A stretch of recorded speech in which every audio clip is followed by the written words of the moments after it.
Hello, folks. Welcome to Earworms. Excuse the voice a little bit tonight. I had a bit of a sneezing fit before we started. Fortunately, it ended. Boy, I tell you, the timing of such things. Tonight, Babylon 5 is in back in our crystal ball. So we're excited about that, and we chose to do the episode Deathwalker from season 1. We've been going through season 1, but we will do a slight little overview of the two episodes between the last one that we're kind of skipping over, and then we'll launch right into Deathwalker. Are you ready for Immortality? Well, we know what Kosh would say about that, but I don't know. He also says a lot of weird things, and we'll find out about that in just a moment. Let's see here. I am going to bring my partner in crime back up here.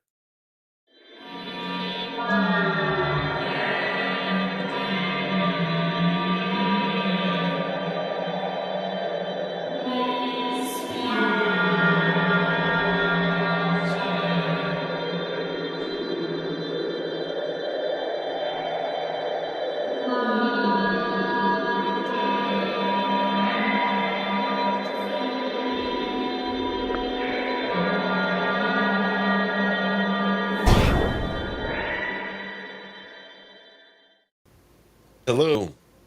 Hello. Well, you got your Mimbari avatar back up? Oh, You were yes. you had Oh, yes. Yoda up there for a bit, or Yodita as you call her. Yodita. Yes, Yodita. But today I stand between a candle and the star. Mm. Yeah, that's what they do on that great council, Oh, yes. as long as they're behaving. Perhaps. Although we got to be careful, those wind swords, the military class guys, you'll see what I mean in a bit. They have Oh, a yes. role to play in the dilemma we're about to see. Now, also, we have somebody who is rather accurate. And so let's introduce him.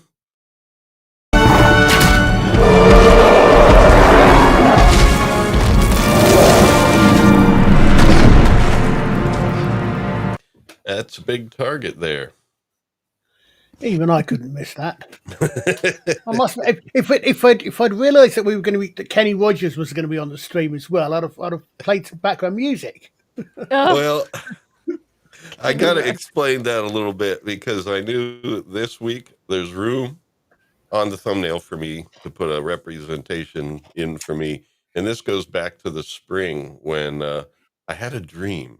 I woke up from a dream that I was on a bike trip with some of the other panelists and the host, a gentleman known as Trev Retro. And basically, I had a dream about me, him, and some panelists on a bike trip across the British countryside. And we were trying to channel, have a seance and connect with Kenny Rogers for some reason. After a dream like that, my I had to make some AI images of Kenny Rogers and stuff. The first question would be why were you trying to contact Kenny Rogers rather than Dolly Parton? But Well, it was a dream.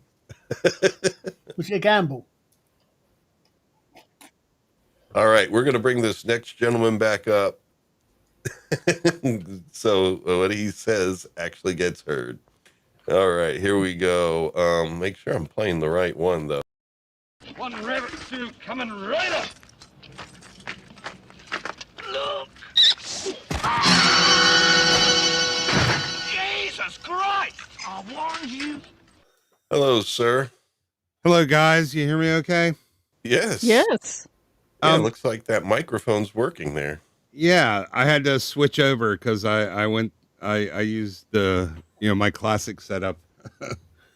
But yeah, isn't Dolly Parton still alive? Why would you do a seance?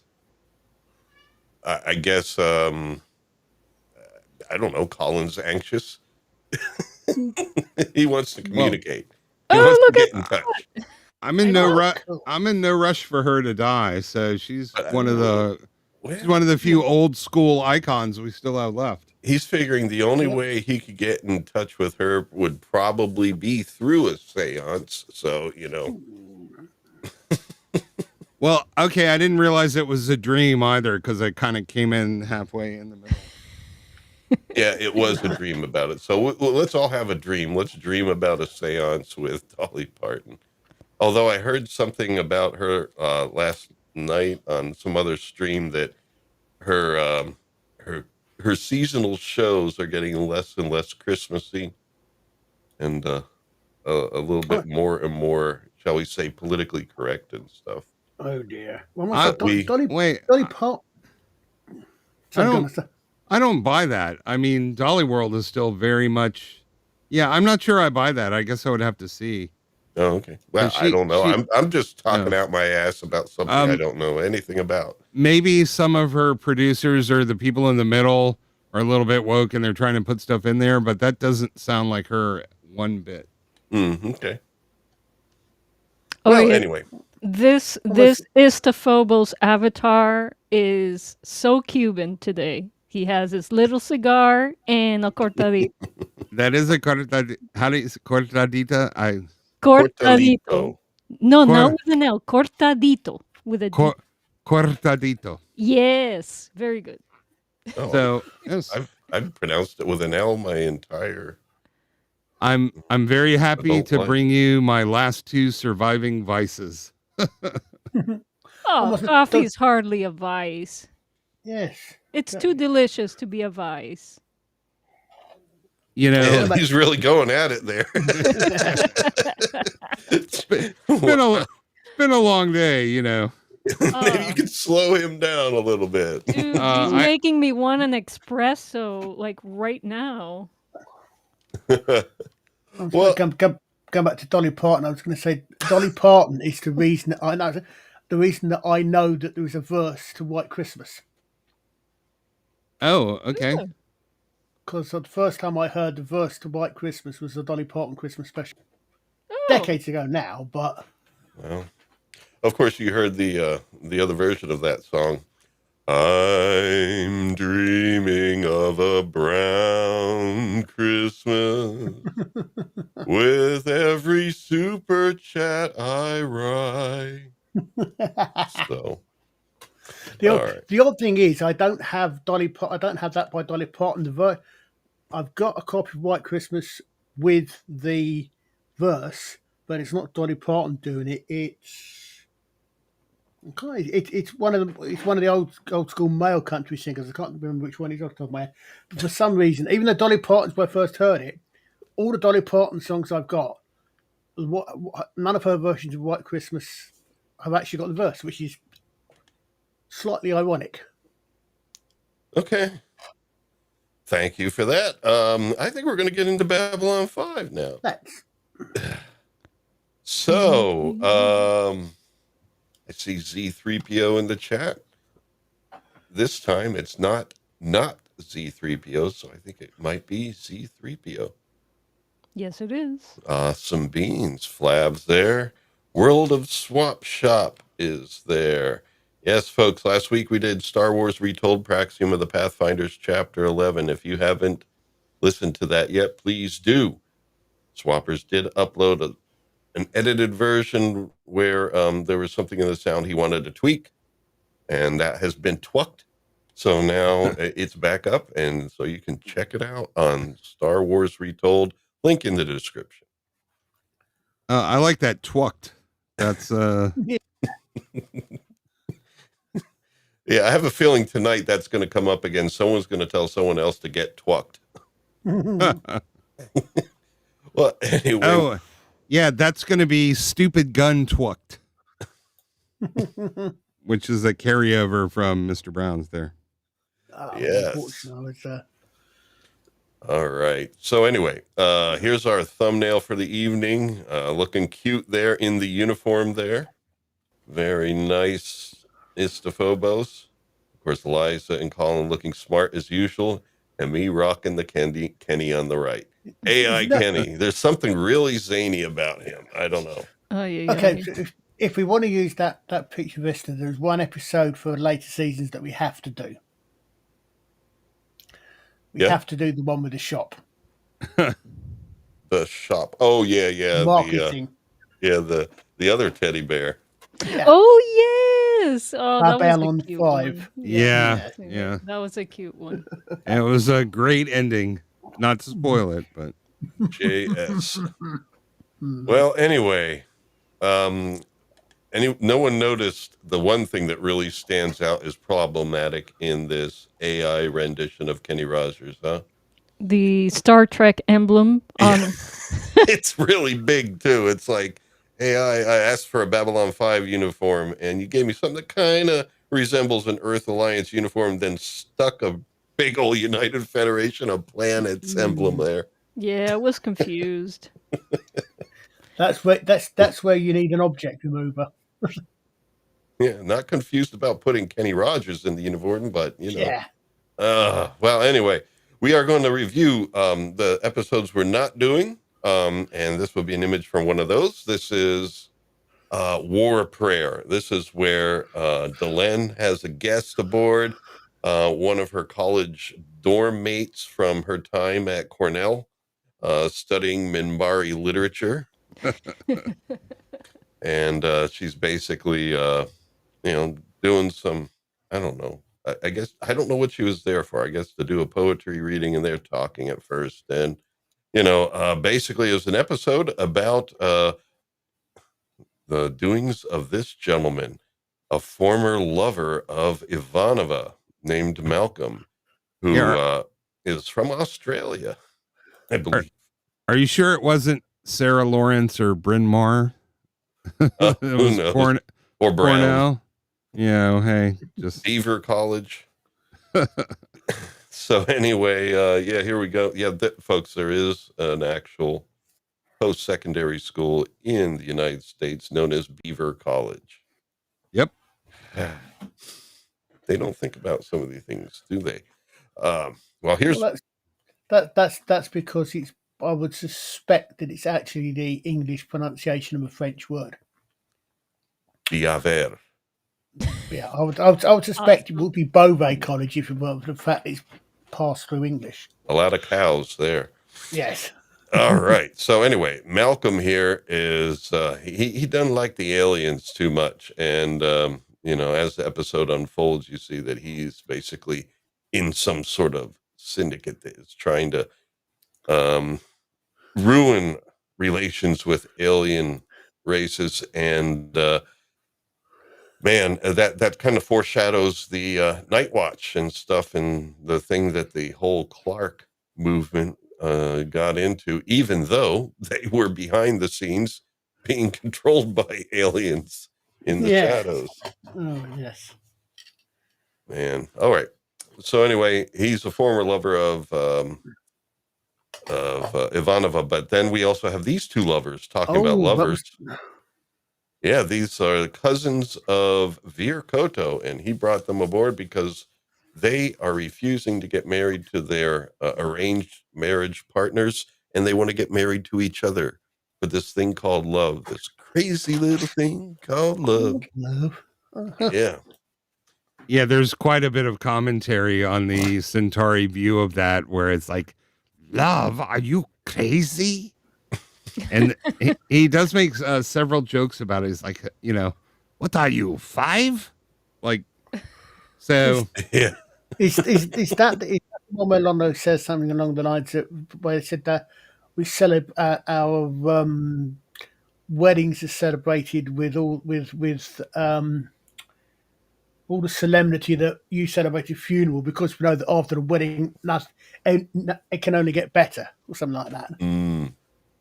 I don't know, but fortunately, by the end of the episode, we'll get there. That's they just a called couple slides away. They called Veer or a radical because he wanted to marry for love. Poor Veer. Yeah. Well, yeah, that's what he wanted to do when he met his what do you call it? Skinhead. Yes. And for Centauri women, that's appropriate. Yeah, if everybody married for love, we would be like bunny rabbits. The interesting-ish thing in that, of course, is that it's also You go back 500-600 years, even less than time than that, and that is how a lot of high class aristocratic marriages were done on Earth, or at least Oh yeah. in Western Europe, where it would have been a marriage is arranged for political alliance purposes. Yeah, well, I mean Well, that's cool. where it comes from. They're much Yeah. more of a royalty, marrying for money and power and positioning, and but I guess the point is the Centauri are still in that imperial phase. Yeah, definitely. I don't know why the slides here are showing another slide underneath them. Formatting must have been different on different videos. Wow. So please excuse that glitching at the upper part there. But anyway, the former roommate of Delenn does get stabbed, but she recovers. And, the doctor was busy in this episode because then the male cousin, cousin of Veer. I'm not saying that he and his lover are cousins, but who knows? It's a different culture. But anyway, he also gets stabbed or something. So there's like violence happening to the aliens, and Jakar doesn't like it. He's trying to lead a revolution to, like, I don't know, bop some human heads or whatever, because he doesn't think they're working hard enough on the problem. And then we move along here where Sinclair visits Kosh to make sure everything's all right with him and tell him, I think Kosh isn't worried. No one's going to mess with Kosh. But I also got this screen grab because he has this cool, like, viewer there, man. And he was doing research. And you saw, like, flashes of human history on that. And then we find out later that they did a little bit of in-person visitation to Earth in the past. Yeah. They're the ones. Yeah, Kosh was one of the ancient aliens to land on Earth and maybe build the pyramids and stuff. No, there we go. Istophobos and I were talking about that kind of stuff a couple nights ago, man. Yeah, Graham Hancock has Vosh's autograph or something. I would like to get David Childress's autograph for my mom. Oh my goodness. She's a big fan. Yeah. I hope he's still in good shape. Yeah. But yeah, he he also has the hollow moon theory and all sorts of other things under his belt. Is Childress the guy with the big beard that the meme is? I'm not saying it's aliens, but is that him? Well, he or is that someone else? He's the guy. Most of the show, he has didn't a have beard. a beard. He has. Does? I know he has a mustache. But. He does have a beard and mustache, but he's the guy with the heavy accent that I can't place. Okay. So I know there's some guys, but he always seems to be quite big hair and big beard and that. And the meme seems to be, I'm not saying it was aliens, but that's presumably someone else. I don't know. Maybe that sounds more like Von Daniken. But I would like to meet David Childress. He seems like a cool dude. Von Daniken didn't have a beard and mustache, at least not during that point. You're right. All right. Yeah. Back to this. Malcolm's trying to turn Babylon 5 into Falcon Crest and planting a big one right here. But anyway, he had a thing with Ivanova in the past, and that's what will eventually be his undoing, because as they're trying to sort through and work things out and find out what's happening, they find that Malcolm's at the center of it. And here, Veer is arguing on behalf of the couple and arguing with Malari. Malari's into tradition. Veer, believes in love. He believes in life after love. Malari does not. And then the vegan poet from Cornell or Beaver College, whichever one it was, is there also telling these lovers that they should follow through what they want to do. Now, did she have a forehead like, what do you call that? A third eye tattoo there? No, that's where she was branded by the. If you remember, she was branded before the credit titles. Yeah, she was attacked by the anti-alien. And they branded her. Yeah. Yep. They could have got rid of it, but she's all poety. She's a poetess. Oh, that's right. And she wants to keep it as a remembrance of the event. Yes. Yes. So she could, score some points, get some victim points there. Well, anyway, let's move on. And there's another one. Delenn has all these friends. This one, I think we could call Chickenhead. And basically, she's there talking to Sinclair. Delenn's all like, "Hey, I found another one." Well, she's going to get in trouble soon, too. Yeah, I always think of her as fish head. She's a little bit oily or greasy. I don't know. Yeah. No, didn't dig that one, but the chances are you have enough aliens, some of them are going to be pretty gross. Yeah, well, Sinclair is actually at this event, and he's basically going to go undercover and pretend like he's anti-alien, and that's what he did at that event, so that they can work their way into Malcolm's good graces to see what's going on.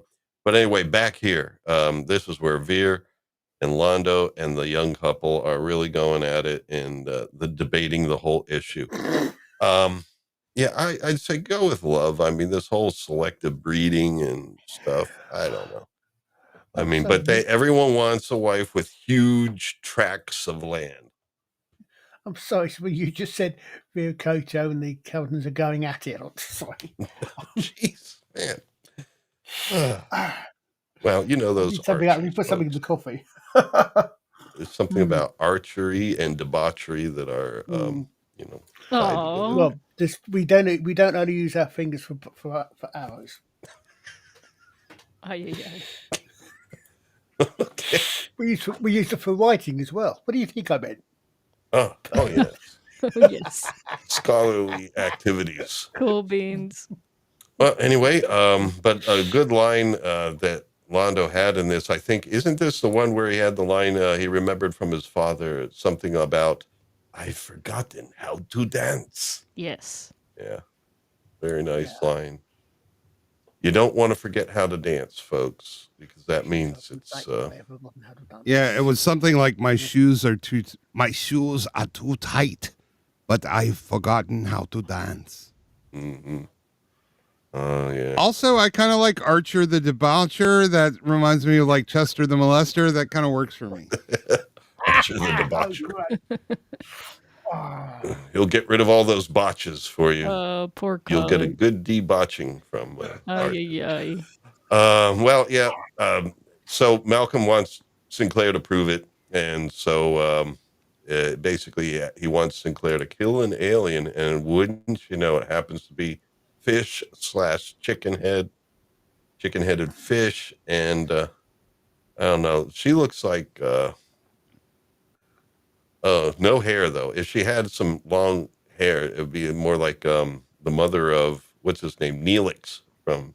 Yeah, actually, she looks a lot like Captain Marvel, wearing the suit, and instead of the mohawk, she's got the fish scales.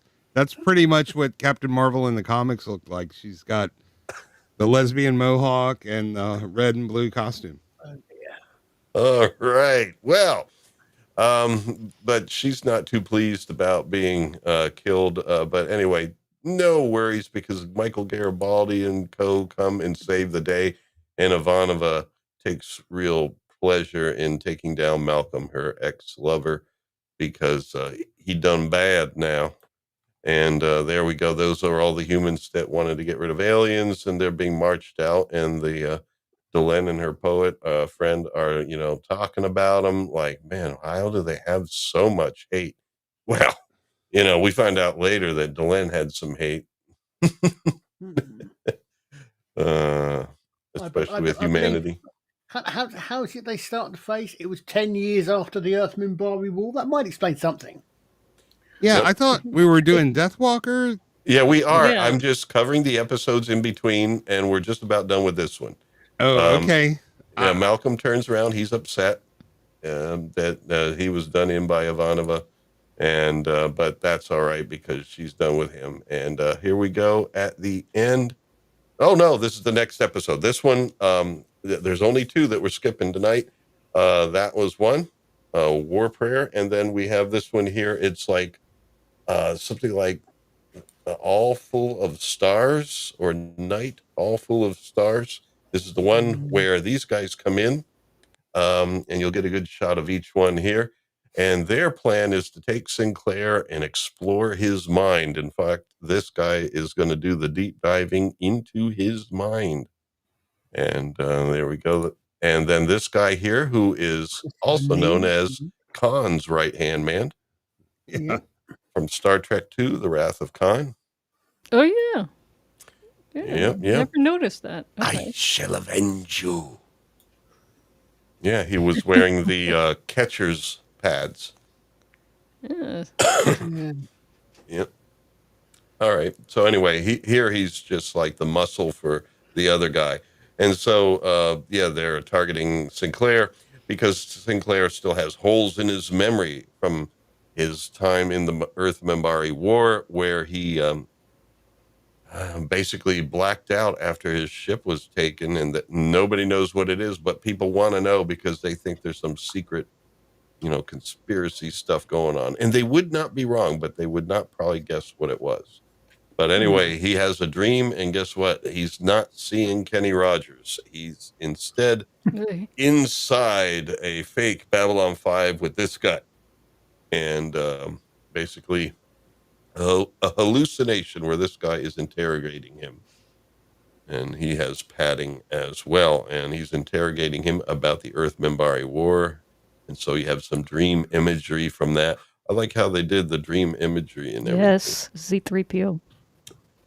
Some of them do get repeated with other things. And we're seeing that he's all tied down here and basically in a bed. And he has visions. This is something he heard before. I don't know. It's the Phobos what episode it was. It might have been the pilot, but this is a Minbari saying, you have a hole in your head. Yeah, there actually that line comes up in a couple of flashbacks, and also the pilot, and then I think in the other pilot. So it pops up a couple of times actually. Mm-hmm. Yep. But it's something that they gradually work into, like what happened to Sinclair, because he was in a fighter squadron, and of course the Earth ships were way overmatched by the Minbari ships, and they were just, but eventually they took in, there you go, one of the Minbari ships. They took in Sinclair's fighter, his Star Fury, and then this is what they did with him. It's finally being revealed in this episode. We probably should have done this one. When I was doing the slides, I was like, man, this actually is pretty good. Also where the Minbari guy, when he captures the Minbari and they have a little fight on the catwalk, the one that it turned out to be the killer, he also tells him he has a hole in your mind, but it really comes up quite a lot, actually. Yeah. Soul Hunter also mentions it too. They're using you. Man, I hope they're talking about the same hole. Otherwise, that guy's going to look like Swiss cheese. Yeah, bowling ball. Yeah. Well, here we go. He's being held prisoner. Some primitive stuff they have there on Minbari ships, man. So he's being held there in the triangle brace or whatever, and there's a Minbari in a hooded outfit, and who might that be? Well, we don't see it right away, but we do in a moment. But anyway, he's starting to break his bonds because Sinclair wants to know too. He doesn't want to be interrogated by this guy, but he wants to know. He breaks his bonds and does something that basically shorts out the guy that's interrogating him, and that guy gets all sorts of brain discombobulations and stuff, and Sinclair just goes off. Fried. Yeah, well, Sinclair is also not in a great state. He's like in some state of psychosis where he's going off around the ship, and he's behaving erratically, and they're trying to catch him and everything. He's firing at this guy because the bounty hunter still kind of made it for a time being, and he's firing at him in a gunfight. And then and Garibaldi's like saying, Jeff, what's up? What's going on, man? You said something, Colin? I think he still thinks he's on the Minbari ship, doesn't he? 'Cause he's come out of it and he's maybe he's confused as to what's going on, I think. Yeah. Right. And of course the doctor is in the room where they were doing this stuff, and he's like, radioing in information. So Garibaldi's getting the idea now because they were wondering why he was going so crazy. Now they have an idea why. And then Delenn approaches him because she's got that magic touch. You know, she was there. Yeah. And so Sinclair, it looks like he's going to shoot her, but instead he does shoot in the background that form that's getting up off the floor because Khan's right-hand man was not ended yet. So he's getting up off the floor, but he has this brief flashback now, lifts the hood, and he sees it was Delenn. So Delenn, this member of the Grey Council, is playing lowly ambassador on Babylon 5. And she was there when Sinclair was brought in. And so all the pieces of the puzzle over season 1 start working, falling into place. And then there we go. There's the guy in the background about to shoot him. Now, another thing, I should have said this when his face was on screen. I think he also did a show in the 80s that lasted maybe like 3 or 4 weeks and then got canceled. It was called The Phoenix. Yes. He played Bennu of Golden Light, an alien superhero, which was kind of, I believe, the inspiration for the bad guy in Superman 4. There's another little sun guy. So, yeah, that's Joachim from Wrath of Khan. Yeah, it lasted. Judson Scott is the name. Yep, 5 episodes it lasted. It was horrible. I've been looking for it on VHS forever. It was horrible, and you want to rewatch it? Well, just to see how horrible it was. Yeah. You know, those old shows like Shazam, Electro Woman and Dyna Girl, and ISIS. It's sort of a little bit of a collector's urge. They were horrible. Some of those were Saturday morning. This was prime time. Mm-hmm. But this was about the same quality as the Saturday morning show Shazam. Well, I liked Phoenix's and I liked his little medallion and stuff like that. But I was a kid, so I didn't really know much better. I was just like, oh, they got rid of it. Because the weird thing is, there wasn't much. I mean, I think at the time there might have still been Buck Rogers or something, but there wasn't much on TV other than. The weird coincidence is you saying that is I for some reason my feed gets on, the algorithm works, like these shows you forgot, and I'm sure that actually came up in one of these compilation videos of shows that didn't last very long or something. Well, there was one other show that now this was in the late 90s. It had Heath Ledger in it. It was called Roar. It kind of like was a little bit fantasy, but took place. It was like historical fantasy. It took place around the time of the Romano British and stuff, where there was still a Roman presence in the British Isles, and but I think it took place in Ireland, so it kind of mixed the two together a bit. But it had Heath Ledger. It's called Roar, but can't find that anywhere. It lasted one season, like maybe 9 episodes. Well, this guy did. I'm just looking at Judson Scott on the IMDb, and he's been in. It looks as if the Phoenix was only about his 3rd thing, but he's been in things. Apparently, he was actually uncredited in the Wrath of Khan. Really? Yeah, it's shown here as Wrath of Khan. Joachim uncredited. She's great smoking. He did a guest in T.J. Hooker, Matt Houston, Dukes of Hazzard, V. I wouldn't be surprised. V. A-Team Colby's Star Trek Next Gen, apparently. Yeah, he was one of the assholes that was drug addicting the other planet with their yes, medicine. That's how he was. Yeah. So I think Roar was Scotland only because Heath Ledger played a guy named Connor. But, yeah. Well, it was a while ago. I don't remember. Their enemy was Longinus, who was the 400-year-old sorcerer who stabbed Christ with the spear of Longinus. Yeah, and then the power-hungry Roman queen was his girlfriend. I thought it was Longinus. It's Latin. Nobody knows how to say it anymore. Yeah, Longinus sounds like... Longinus is also the character in a series of books by Barry Sadler. Casca, the Eternal Mercenaries, Casca Longinus. It's the same character. Longinus, Flavius, Multipus. All I I mean, know is when that guy couldn't get the Witchblade, he decided to go after the Spear of Longinus, and that's what they call yeah. it. So, Yeah, but no, Okay. it was. I mean, but he is. I mean, in the Cask and the Eternal Mercenary books, I quite like them. They were quite short, but they're basically it's Cask and various points in history, and he's literally it starts with the first one. As he said, he stabs Christ on the cross, and Christ condemns him to live to eternal life until Christ returns, which is the theme of the books. oh, So, another Wow. little bit of trivia about that Roar show is that it also starred Carrie Russell.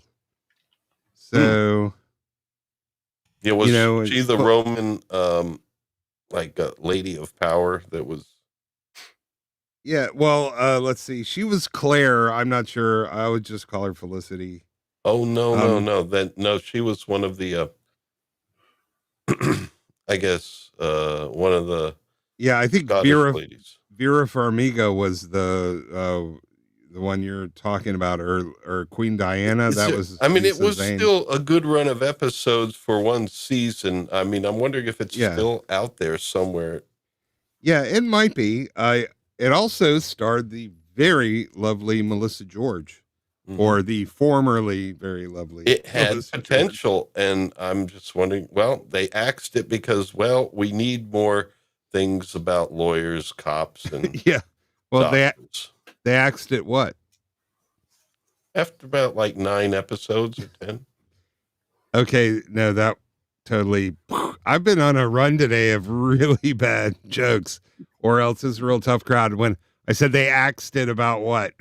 Like, never mind. Oh, okay, I get it. Oh, okay. Oh Oh. man, yeah, that mispronunciation is really getting rampant. All right, so anyway, he gets shot instead of Delenn, and Delenn's like, "I'm here. I've always been here." No, that's Kosh. But anyway, Yeah. they pick up Sinclair, and basically and he tries to talk to this guy, and Wow. this guy doesn't remember anything anymore. There's another link for you. Yeah, they fried his brain. Yeah. Well, he fried his brain. Or Yeah. last name on the list. The last name on the IMDb is Jason Carter. The Marcus. Marcus. Yeah. So What about Marcus? I remember him he as was in one episode before. Yeah, he was also in Lois and Clark, but he played a really horrible idiot character. And when he first showed up on Babylon 5, I just remembered the stupid character from Lois and Clark. It took me a really long time to appreciate Marcus because he had a very bad previous role. I really liked Marcus. He was great, and Yeah. Ivanova should have boffed him. She should have. Just once, yeah. Well, there is a short story by JMS, I think, which actually ties that storyline up. It's called Space, Time, and the Incurable Romantic. Yeah. And it does actually tie up in a way. Marcus and in a fake way, but yeah. Roar is available on DVD, by the way. It is out there, and also I believe it's also available by alternative means as well. So. Wow. Well, you know what? I bet it wouldn't be available like that if it wasn't for Heath Ledger and his passing, which was a few years later. But yeah, probably. I suspect you're correct. He's definitely probably the draw on that. So no, I think that's a good call. Well, anyway, this guy is advising Delenn. Now he's got another third eye thing going on. In fact, it looks like a Phoenix logo.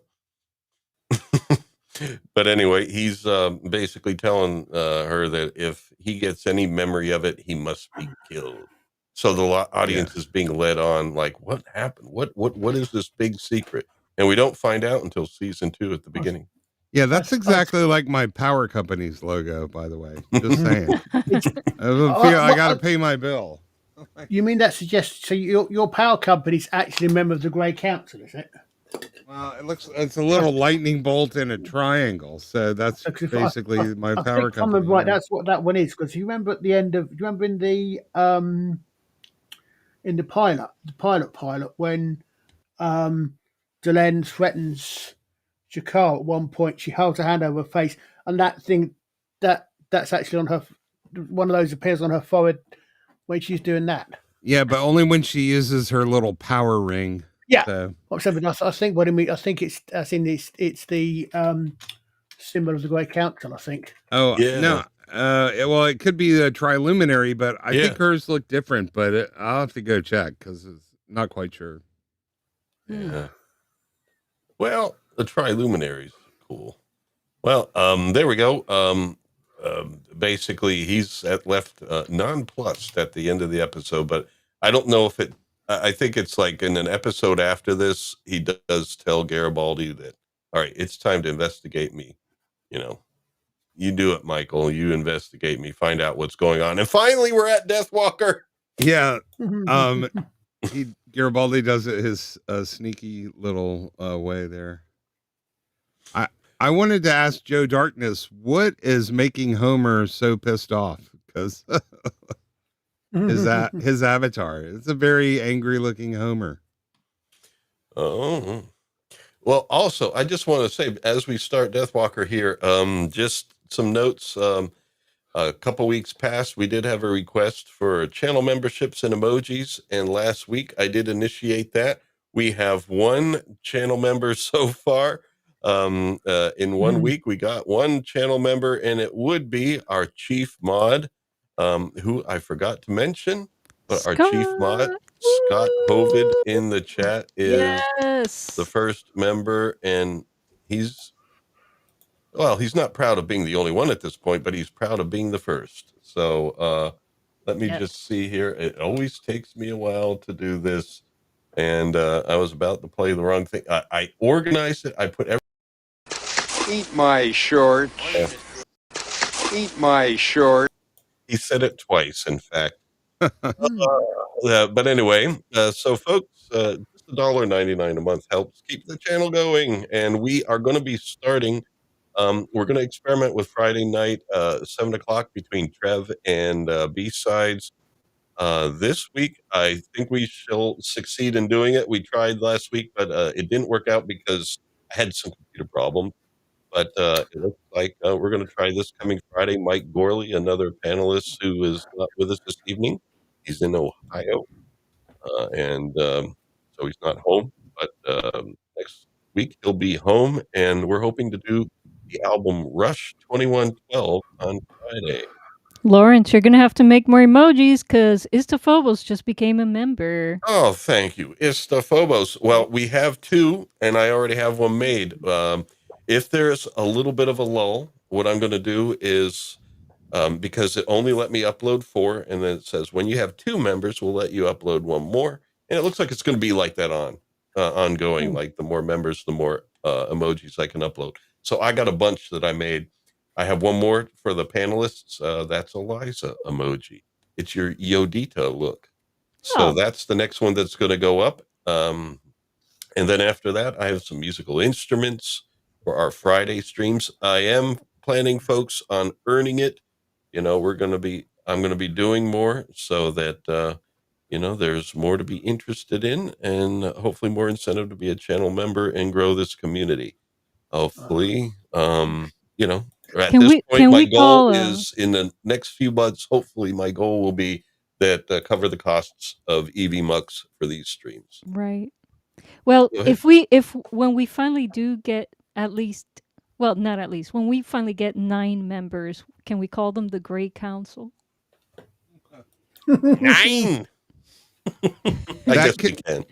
That could be one of your membership tiers anyway. Or if you just have one tier, call that Well, I'm doing 1 tier at this point because I want to do it little by little and don't add things unless I'm prepared to really back it up and make sure that it stays. At this point, the membership are emojis. I've got plenty made right now that are fun and cool. I'm just starting with the panel members, but we're going to have some things like UFO girls and... Oh, wait. we have ex Flavius or Flav just became a member. Oh, thank you, Flav. You get to Wow. be the third member of the Grey Council. Yeah. Flavius, are you worker caste, military caste, or He's religious definitely, caste? he's definitely warrior caste. A warrior Yes. Hey, definitely. I- Yeah. I think at the moment, actually, technically speaking, since we're on season 1, there are only 2 casts. So I don't Yeah, they think didn't. come They to 3 didn't. casts, I think. Yeah, they didn't introduce the workers until later on. Just I have very few ideas about how to improve the show. It's amazing. But I think if I were to do Babylon 5 today, I would call it the spiritual cast rather than the religious cast. But I agree with that. Yeah. Yeah.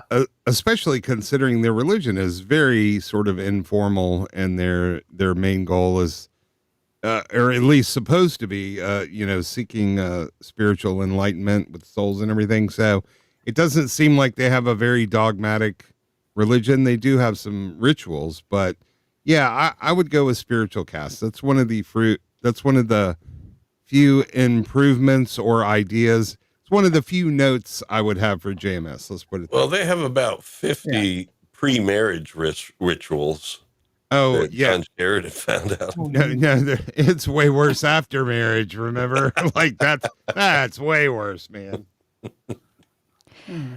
Oh well. I- So I know- anyway, I know he was being funny, but my God, can you imagine actually having to go through all that? Oh my gosh, what an ordeal. And you have to take like 30 people on your honeymoon. That's gotta suck. Oh no.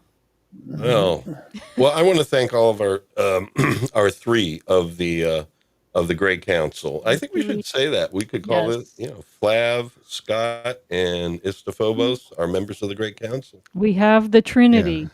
Of course, Yeah. on the membership tier, since it's not something where I can say it's only 9. It doesn't say that, but that'll be part of our channel lore. It'll be between. Yeah. And Well- Oh, go ahead, Istophobos. I was gonna say ladies first, please. Oh, well, once you have a second tier, Lawrence, you can have the Vorlon tier. Oh yeah, there's so many things you could do with this. Yeah. But since we're just getting to Deathwalker and we're already an hour in, I'm definitely gonna need a cordita. A cortadito. Cortadito, okay. Corobola. Me too. I can roll my R's, but it's almost a separate thing than speaking. So I got a gargle spit at the back of my mouth. You need- know, That's how you speak Welsh. I am just like you guys. I can't roll my R's. I can't. You can.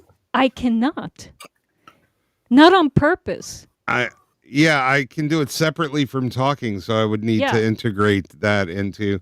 I think I used to be, but after spending several years learning Chinese and Japanese, they really kill your R rolling there. So I'm more. My mom says that.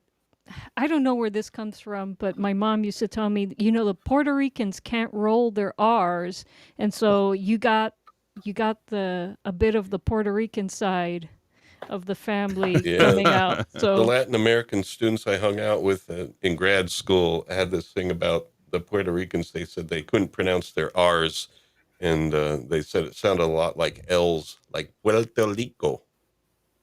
But Well, we're going to get in trouble if we keep talking. well, about I Well- mean, Cubans do that too, but it depends on what. I mean, in Havana, that's a big thing. But Oh man, my- like your dad Beans, like he's a habanero yeah, born in Havana, Yeah. and I can understand your mother, who's from the rural areas, from Oriente. Oriente. She's a Guajira, and She is a basically I can Guajira. understand her much better than your dad. The city accent is like, oh my goodness, he just sounds like. I have trouble. I have trouble with the Havana accent too. Yeah, I'm used to my mom's. But the thing is, my mom's accent isn't Oriental either. It's Puerto Rican Oh, because my grandma, my abuela, on my mom's side, she was Oriental, but my grandfather, which he was really Puerto Rican. He was born in Cuba, but the family was from Puerto Rico, and it's the type of Puerto Rican that it's slow, drawn out, because Oriental is more of a sung kind of Spanish. Is like, hola, ¿cómo está mi hermano? It's even slower than how my mom speaks. All I know is that when I was a kid, I could do a really good Speedy Gonzales, and as I've gotten older, I can't do it Arriba, anymore. andale, andale. Arriba! Liza, what did you call your grandmother, Liza? My grandmother from my mom's side Yeah. was she was Oriental. No, She's no. I think he means abuela. abuela. Yeah. I'll say because I thought I always thought there was a B in there, but it sounded to me as if you it just sounded the way you said it then as if the B was silent. As if you said abuela.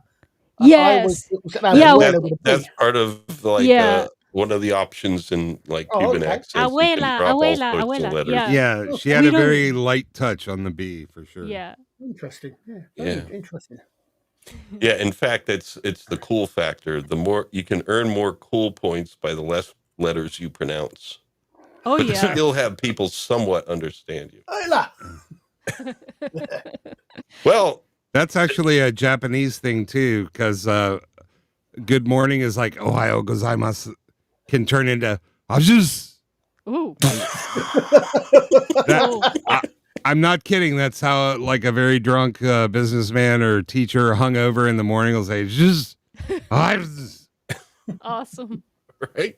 Linguistics on earworms. Oh yes. Well, Hey. Also an appropriate topic. yeah. You have to hear language. Well, no, I guess you can write it. Oh, well, screw that. Well, Vorlons, now, they're not going to let you get away with any bad pronunciation. Oh no. Oh, no. Yeah, law and order. That's the Vorlons. So the episode starts off with Kosh, and he's looking good. Looking good. And, we have our first media clip. Kosh, a meeting with Talia Winters. And it looks like it's a bit of a smoky room there. Either that or my glasses are a little bit. No. He met her at a bar. Well, I think it was more of like a cafeteria. Yeah, No, Homer might not be angry, he might just be really concentrating. I haven't decided yet.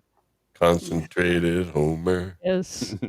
Okay, I am looking up our first media clip, number 1. So our media clips tend to be a little bit interesting tonight. What's going on with Talia and the Vorlon here? Let's see.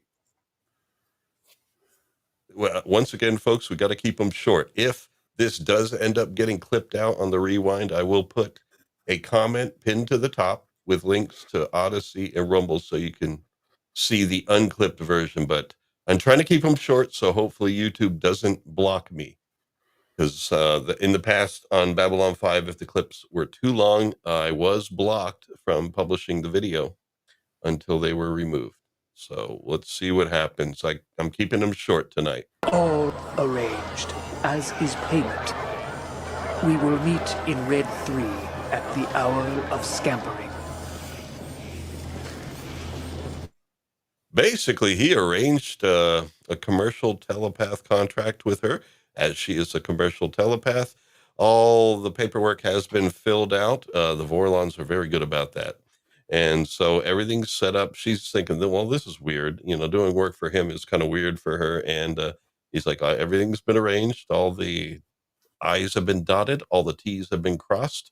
The contracts have been filled out. All the permissions are good. And so she's like, okay, I'm going to meet you at the hour of scampering then.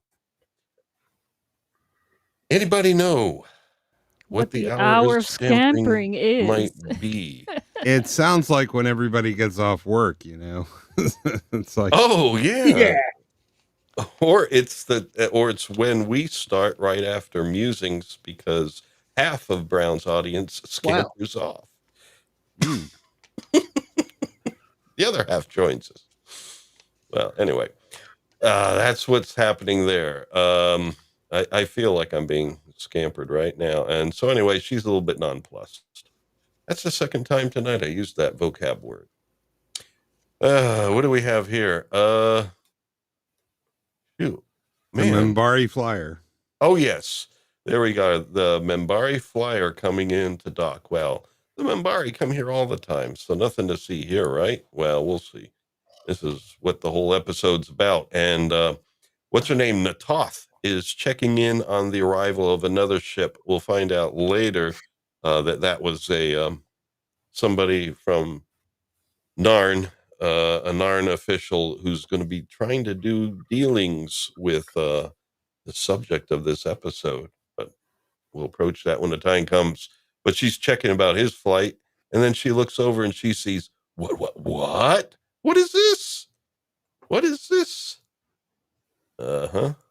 And then, as this lady gets checked in, Natoth grits her teeth. Those are some healthy-looking Narn teeth there, but she's pissed. And then she charges over, and she attacks the lady that came in and pushes her into like some back room area here, and then she starts slugging her. And Yeah, she has a Shankar out on this woman. which is a blood oath in Narn vocabulary. Basically, when you declare a Shankar, that means you will kill that person or else your honor's on the line. It's basically like a real commitment. It's a family commitment. And you better do it. As we discover later on with Via's wife. Yes. Yes, the pouch brother and everything like that. Yeah. So the Narn are born in pouches. Interesting. Kind of like kangaroos. Marsupials. Or possums. Or Marsupials, they're marsupials. Yeah. Real reptile-looking marsupials. All right. Well, anyway, these guys are just standing around watching. You know, they're just looking at this new lady kind of like floundering on the floor there. And the security finally get Natoth under control. They take her away, and there we go. She did some damage to this lady in a warrior caste Minbari uniform. Yeah, well, I don't know how it is today, but in my day, if two chicks were fighting, you did not get involved, man. You stayed away from that because they fight dirty. So I think the guys were just showing how smart they were, hanging back, letting her do her thing. Yep. And but nevertheless, watching. Well, of course, it was the best entertainment at the pep rally you could ever see. I would say it wasn't your normal, well, let's say it wasn't like high school girls fighting. Natoth was really going at her. Yeah, you may not remember what high school girl fights were like. Like, they thought pro wrestling was real, man. They're like grabbing the hair and banging the head on the knee and pile driving and all that stuff. Pile driving. The figure four leg lock. Get up on the ropes. Jimmy Superfly Snuka. Yeah. Oh, yeah. Well, my favorite was Rowdy Roddy Piper. Who I only know from the movie They Live. And you'll notice that woman, you might remember her from something else in 19... Yeah, this name right here on screen. Yeah. But, oh, wait a minute. Yes. Oh, there's another name coming up. Yeah, but... One at a time. So, guest starring Sarah Douglas. Any relation to Michael? No, but she was really good friends with General Zod and Nan. Yep. Because remember, she's an English actress. Ah. She was also in one of the Conan movies, in the second Conan movie, the one with Miriam Darbo. Conan 2, the bartender. Yeah. No, I only saw Conan the Barbarian. But yes, I do remember, what is it? General Zod's companion, Liza Minnelli. What's her name? This lady, huh? Sarah Douglas. Yeah, Yeah. yeah. She, um, She played I her. would, yeah, no. I'm imagining like her most preeminent role certainly had to be Superman, as Yeah. Ursa. I don't think Ursa. any other role she's ever done was anywhere nearly as iconic, as from Superman 1 and 2, I guess, if you want to be technical about it. Well, she did a good job with this Yeah. role here as Jador. Yeah, she's had over 100 roles. She's been, Yeah. and I do believe she was already accomplished at the time of Superman, because when you're playing opposite Terrence Stamp, that's she was also in Stargate SG-1. She did a lot of like sci-fi fantasy things, as well as cop shows and your typical TV fare for the 80s and 90s. Oh yeah, like everybody that was guest starring on these different shows at the time. They all did their stint on Murder She Wrote. Maybe Matlock. Yeah, Matlock she did. Remington Steele, Solar Babies, Hotel, Magnum PI, Murder She Wrote again.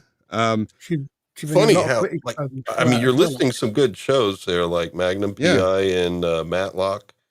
They were good. Murder She Wrote, a bit of a chick show. Yeah, V, The Final Battle. People at the time forgot.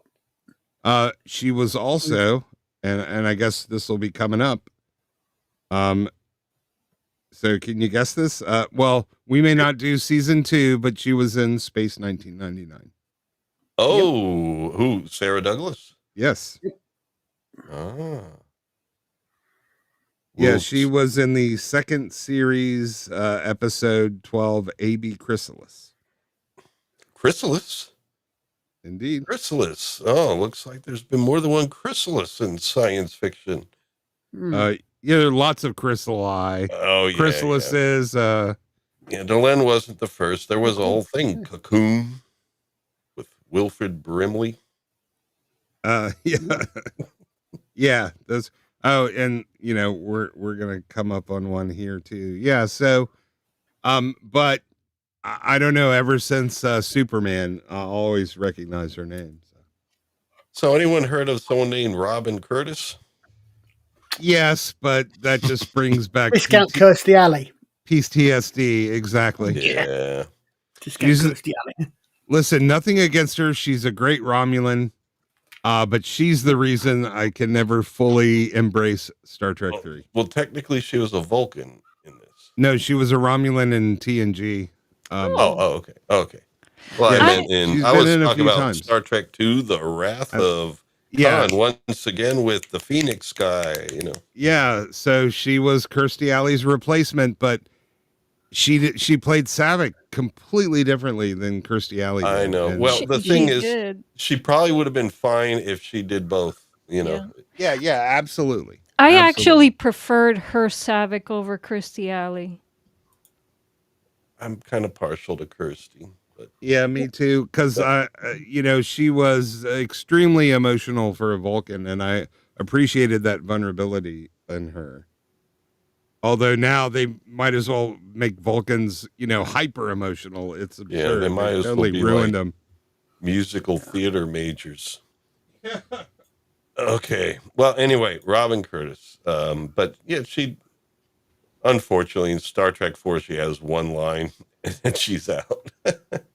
But anyway, she plays Ambassador, another like orange ambassador in this one, Kalika. But we'll be seeing her later. All right. So, what's going on here? Well, yeah, they're talking about the fight in the entry port, and Garibaldi is talking to Sinclair about that in the background. But I was mostly capturing the names of some of the guest actors here. There is a brief appearance from this guy here. What does that say? Cosi Costa. He plays the senator that comes on screen. A little bit of that's the vicar, isn't it, Abbott? Yeah. Oh, Abbott. Yes, the vicar. The VCR guy. Yes. In your I couldn't remember spare that. time, Colin, you're a vicar, right? You weren't supposed to say that.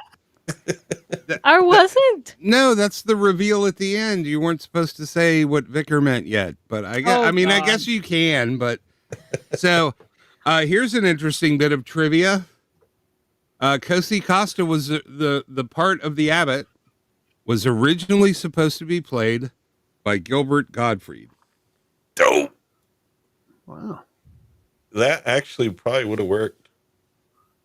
Yeah, it definitely would have worked. Yes. And at the end, he would say, "Gosh, my buddy, what are we going to call ourselves? The Aristocats or crats." But I will say he did a fine and appropriately creepy job. Oh man, I'm going to cough. Hold on here. Unmute. There we go.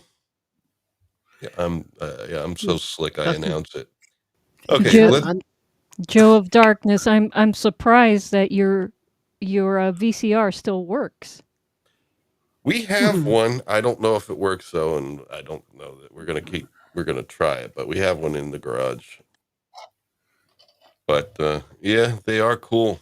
Oh, we do have something we could use as a VCR. We do have a camcorder with composite outs, and it's one of those original VHS camcorders, the Magnavox from like the late 80s. So it uses full size VHS tapes. That can work. It could work as a VCR. Yeah, I used to dub VHS with it.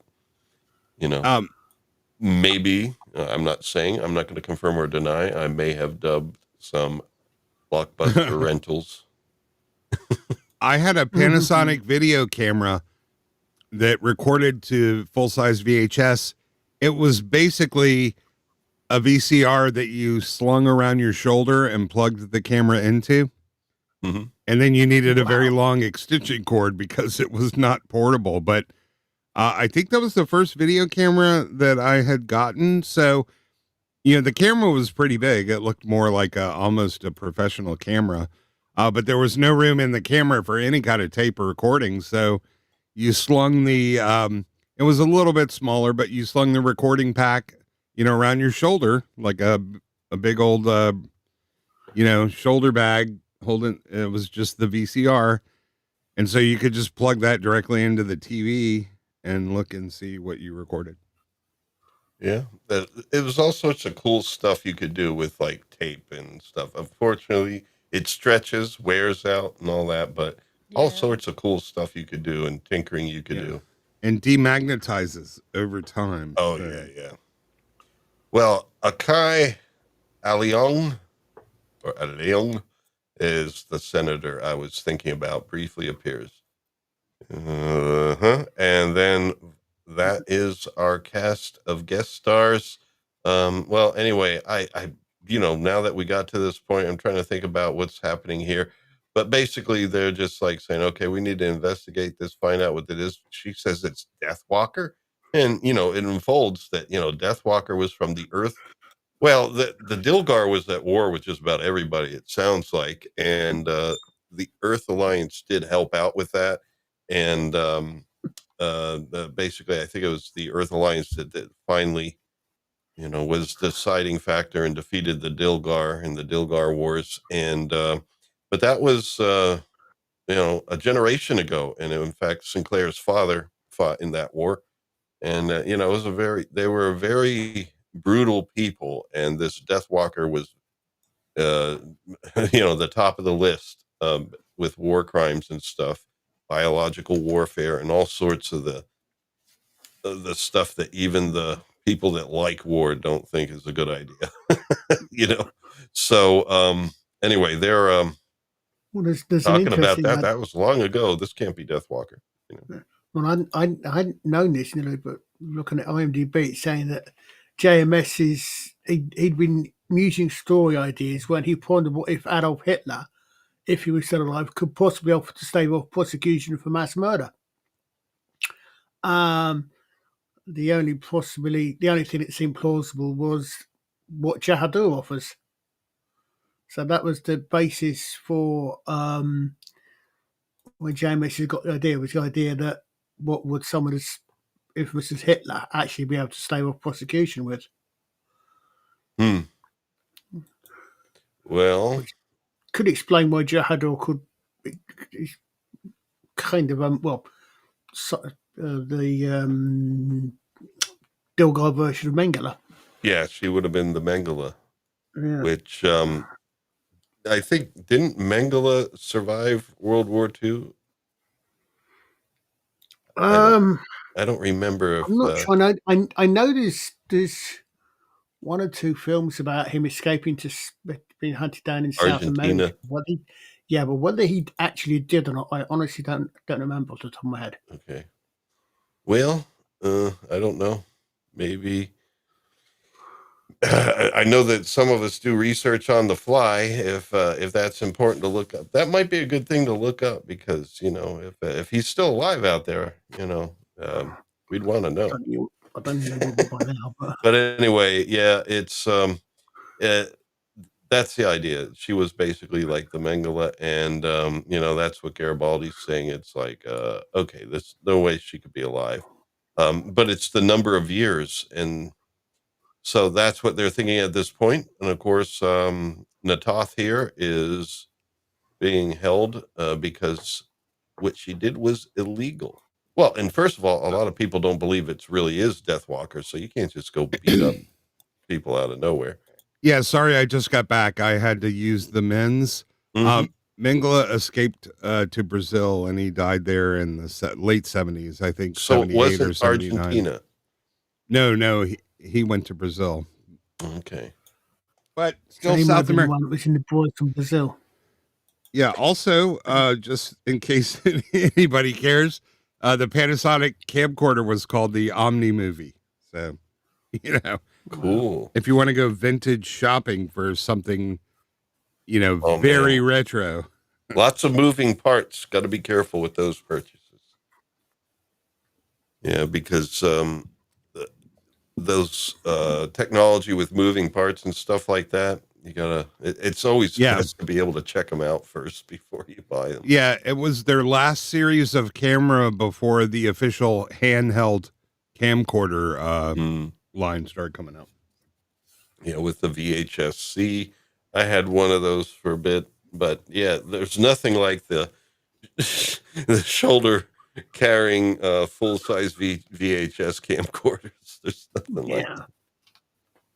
All right, so anyway, here they are interrogating Natoth, and Natoth is Deathwalker. It looks exactly like her. I would know her. I'd know that smell anywhere. And literally, she did mention smell. So she's saying that definitely is Deathwalker or Jadur. And these guys are like, well, she'd be too old right now. That can't be her. Yeah, well, depending on her physiology, as a reptile, she would have the capacity to smell thousands of times more powerfully than like a human. So, although for a reptile, that is a awfully nice nose there, and teeth too. Healthy. Unfortunately, the actress at this time was having a lot of problems with the makeup, so that's why she wasn't able to keep doing the role. But she was a great Natoth. She did come back in later on. She was a lawyer in one of the episodes where Sinclair's being charged with something. I can't remember which one it was. Not Sinclair, Sheridan. Yeah. Sheridan had a couple of ladies that came over and decided to, influence the way he did things. One of them, the blonde lady that you shall boldly go where everyone has gone before. Yeah.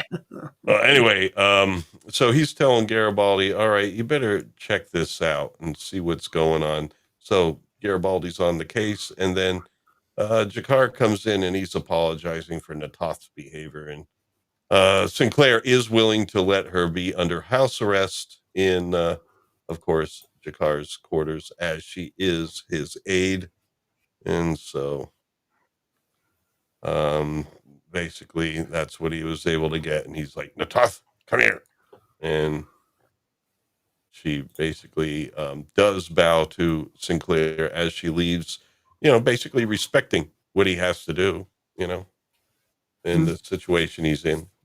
So, but she would still like to kill her. Yeah. And here we go. We're back. This is the secondary story of the episode, but it's a good one. There now. So Talia shows up to this meeting. She's like still confused as to what's going on here because it's usually clear. There's like a business deal, two different companies or two different parties that are working on a deal. This is kind of mysterious, but all the paperwork's done, so it's all legit. So she shows up. She's like, everything's generous here, but I don't know what you want me to do, because usually you say ahead of time what the job is. And in this case, there is no indication as to what the job is, and the Vorlons are mysterious in the first place. So let us load up the clip here, and then we'll check it out.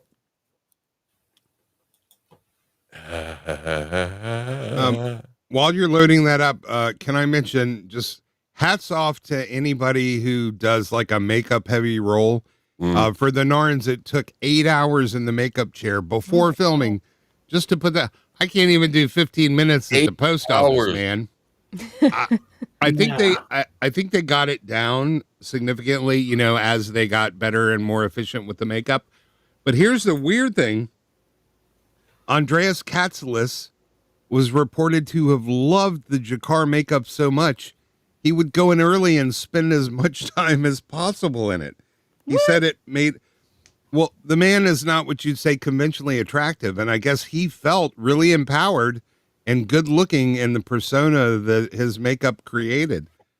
And the only other exposure I had to him was Star Trek TNG. He was Tomalak, and that was just a few episodes that he was on view screen.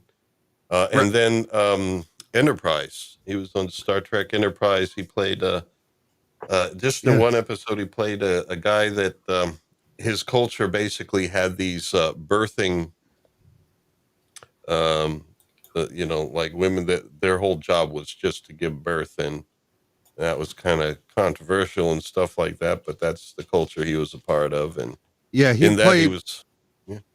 played the one-armed man in the Fugitive movie.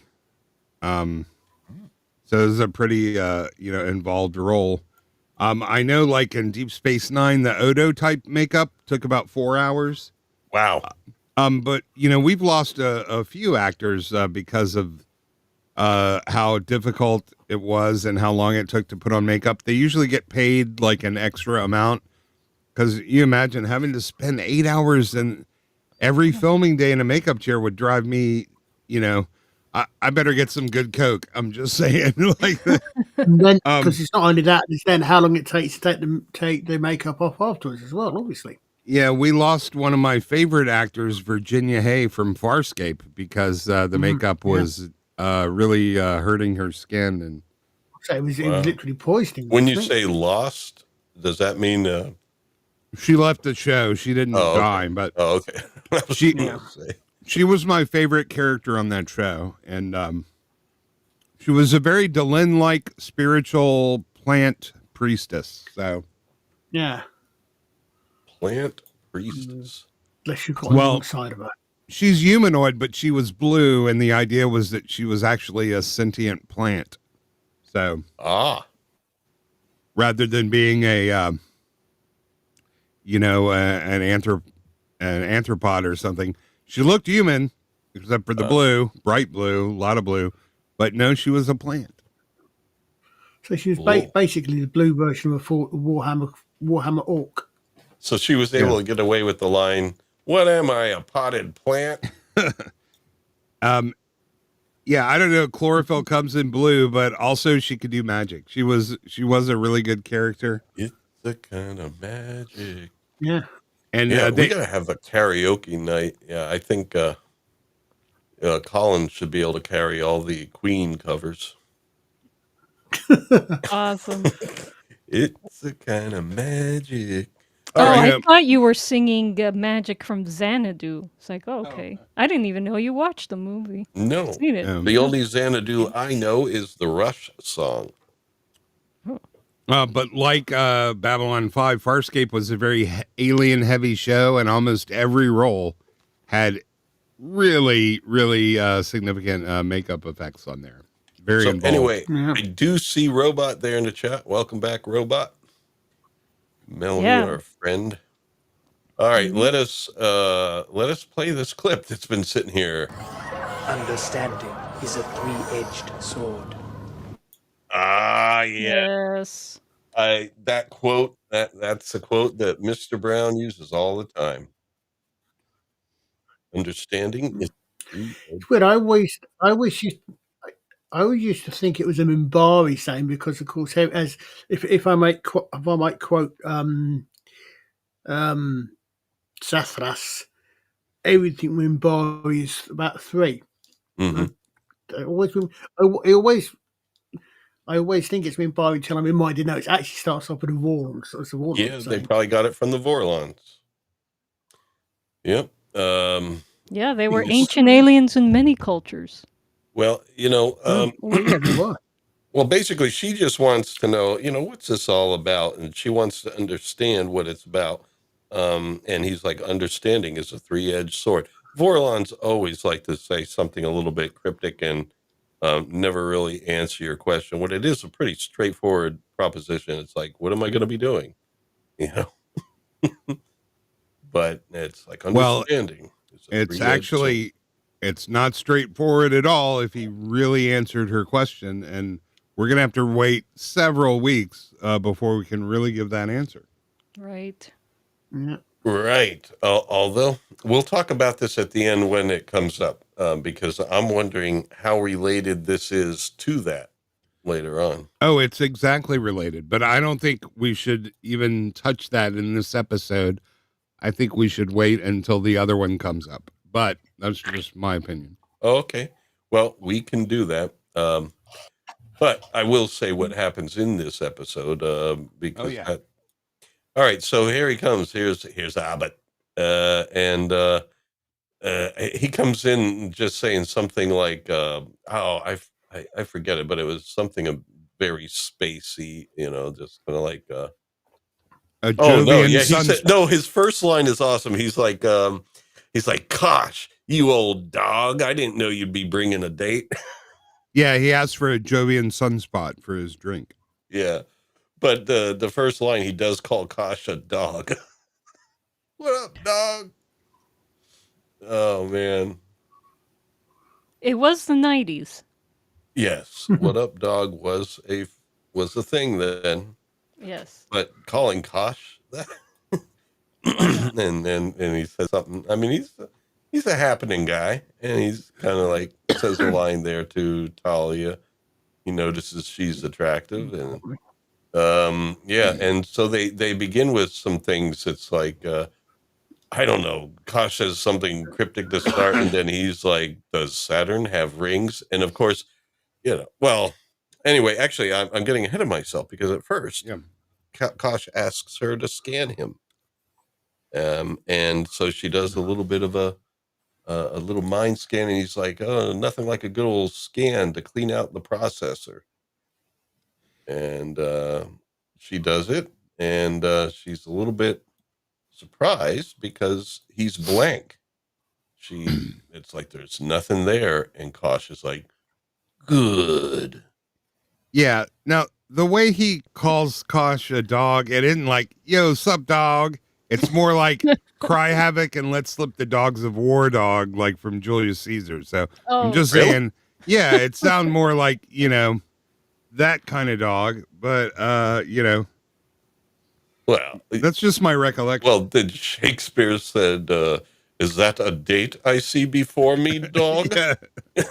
It's like, yo, cry havoc and let's slip them dogs of war from Julius Caesar by Caesar, you old dog, you. Yeah, Cleopatra's a fine piece of ass. There you go. There you go. No, that's pleasant.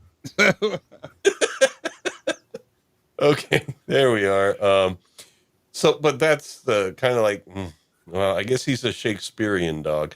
But she's still no. I thought she already did the scan, but she's working on it, and he's like getting ready for it. He's like, uh-huh.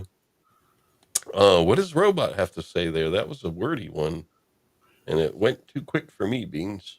Oh, Okay. that's funny. Yeah. Okay. Robot says, I wish Facebook would let me just use the name Robot. She's had that handle since the 70s. That's cool. I wish YouTube would stop messing around with names and just leave them so you can tell who they are. Yeah. Well, you can go in and change your handle, but it has to be unique. So, unlike your screen name, which can be anything. I remember my first robot, I believe, was a Roby Senior from Radio Shack. It had a tape recorder built in.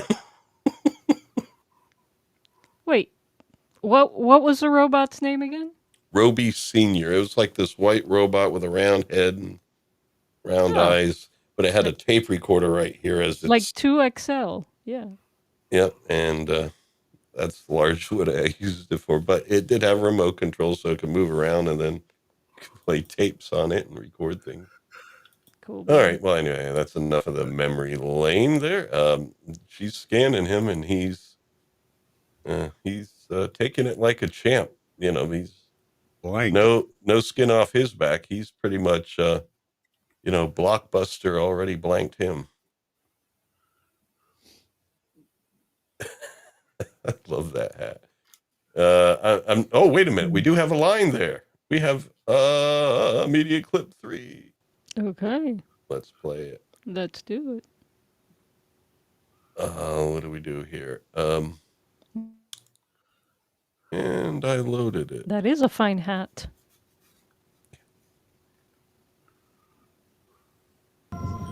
Crab. Nebula.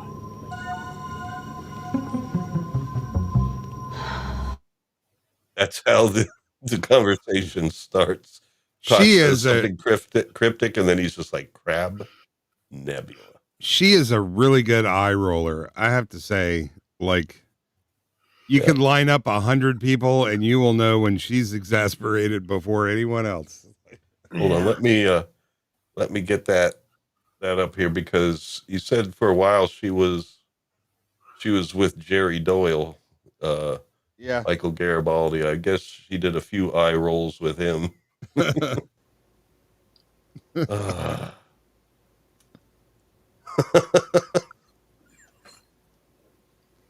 That should be an emoji. Yeah, you try to get that into 112 by 112 pixels. We can have. Yeah. Making emojis is not easy, folks, but I made a bunch, and then I started uploading them, and it said you can only do 4 right now.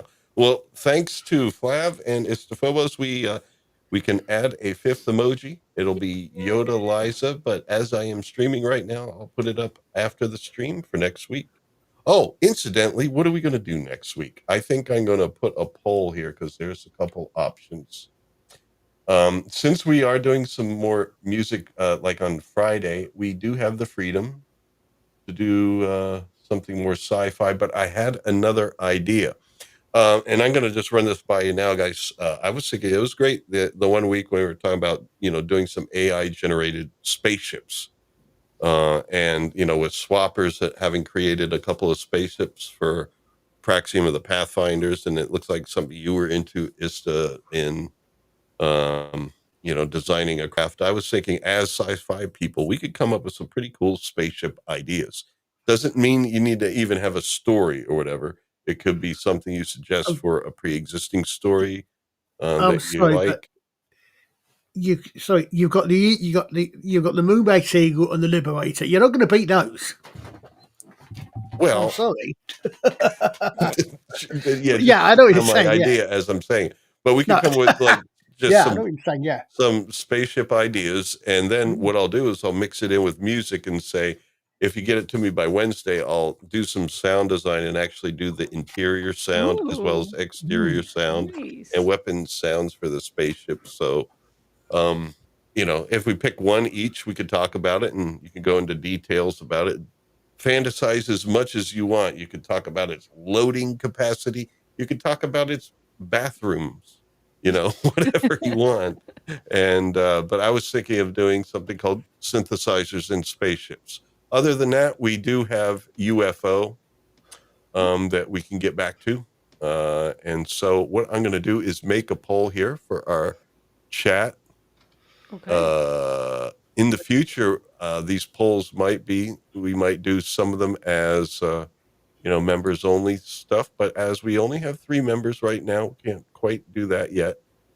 But yes, I will have more and more things coming for members other than emojis. Also, as a member, you guys can check out the community tab for members. I'm gonna put a post there so people can share some ideas and stuff. Joe, Cool. what are the Terran Trade Authority handbooks? What system's that for? Oh, yes, Gavin, you're absolutely correct. Of course, that's your Avatar is the best starship ever. The what is the best starship ever? His Avatar, Oh. it's the Liberator. But of course, if you've never seen Blake 7, you won't. Well, that's another possibility. We could add another one in the mix between Space 1999, UFO, Babylon 5. We could throw Blake 7, and that's one that I've been thinking about too. Yeah, I like the Liberator, but it's hard to say it's the best spaceship ever when 50% of the people with it are playing with it backwards. There's just a little something wrong with the design if nobody can even figure out which way it's supposed to point. Well, saying. Yeah. Oh, yeah, I agree. But the thing is, I was thinking about it spaceships. It was originally designed to go one way, and then for some reason, it just got reversed. I'm not sure what.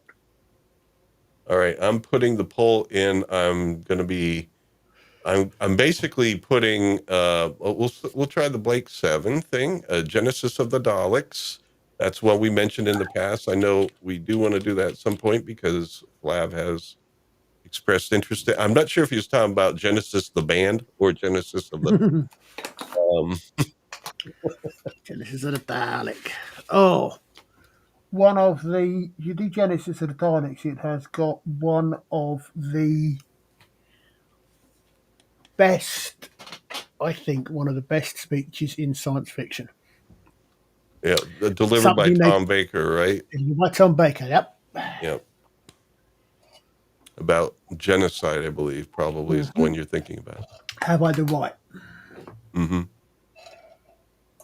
Yes. And then the other one I'll put last, UFO, because we can get back to that. We do want to go back to UFO at some point. None of these things that we've been doing and thinking about, none of them are done. Nothing is truly dead here at Earworms. Never. And also, none of Han these Solo things are is still alive. Well, yeah, so is Avon. Well, I mean, the thing is, what notable also about all of these things so far, every single one of them is from the last century. I didn't quite catch one of the things in the middle of what you said. It sounded like you were talking about South Park. No, I said every single one of the things we're covering or talking about covering is from the last century. Yeah. Yeah. Is there anything we're talking about that is 21st? Well, if we make some spaceships, that's about it. Well, it says something. It says a lot. Everything we're talking about. Yeah, if we did like Farscape or the Battlestar Galactica remake, it could be this century. But let's face it, TV was a lot better back then. But maybe like the early seasons of The Expanse. Yeah, I quite like those. Yeah. Other than that, I mean, there were some good moments in New Who, it's just unfortunately what happened almost kind of ruins it. Well, I like doing shows that haven't been murdered by current day crap. Like all the ones we're doing haven't been destroyed. Honestly, Doctor Who's been so bad, it's really killed it for me. Even same with Star Trek. Like it's been so awful. Star Wars, Star Trek, Doctor Who. they're really kind of dead to me. Even the old stuff, it's just too painful to go back and watch. Real, even like if we do Genesis of the Daleks. Yeah, I know some people would love that, and that's probably going to win. But like, I have a hard time going back now. It's really killed my. I can do it enthusiasm. because none of the new stuff happened at that point, so it's kind of easy enough to go back and enjoy that and just pretend like newer stuff didn't happen. I'm I know for Christmas, yeah. like Liza, you and I are probably going to watch some of the Christmas Yes. specials. I'm from of the Tennant mind. and Smith, at least. I'm of the mindset that they can call the new stuff canon all they want. It ain't. And so I will decide what is canon to me. Well, that's the beauty of getting old. I'm about to forget all that stuff ever existed anyway. So, well, I've already forgot. Well, the thing is, it seems that there's even sort of some things, even from the official side, that suggests that a large part of it was indeed different universe. But the thing is, I think Modern Who has got a couple of three bits in it which I think are quite good, quite powerful. There's the one that the Matt Smith's first episode. He's got a bit in there when he's on the rooftop. If you remember at the end of the episode, when he's on the rooftop. Is it protected? Yeah, that. Search your databases. Yeah. Is it protected? And then it finds out, oh, it is protected. It's like, and what happened to them? Yeah. No, I love that moment. That was excellent. No, there's definitely great moments. I thought things started going down at the third season of Matt Smith. Although I loved him, he was a great doctor. It's like the third season, the writing just started. Yeah. I mean, there's also, I mean, one of the other things for me is an extremely, obviously personal taste, but the best episode of the entire new run is School Reunion for me. End of story. Could you remind me of that? Because he's got, well, for three reasons: Sarah Jane Smith. Oh yeah, back in Tennant, yeah. And the robot dog, yeah. K9. Yeah, and K9. But there's a bit in that, if you remember that episode, which. Okay, so I just had you must be getting cold. I just had a shiver down my spine, where Sarah Jane is that where I mean, you can see David Tennant can't help David Tennant is fanboying out. He's fanboying into his performance. He's fanboying out because he grew up with Sarah Jane and Tom Baker, and he's actually fanboying out to be acting with Liz Sladen. God rest her. But there's a bit where where he knows, or she always doesn't know who it is. And she goes down and she's exploring. She goes down into the basement of the school, into the cellar. And she opens the door and she sees the TARDIS. And the look on Liz Sladen's face, she walks back. And then over her shoulder, you see David Tennant. And whatever you may think of the guy recently, that scene, he looks at her and goes, she looks back, she realizes, I can't believe it's you, I've changed, but I can't believe it's you. Unbelievably serious. Yeah. Mickey screams off screen, and turning on a dime. Okay, now I can believe you, let's go. Yeah, No, there was really good moments, and I like how they did that because, Tom Baker's Doctor Who did leave her in the wrong place.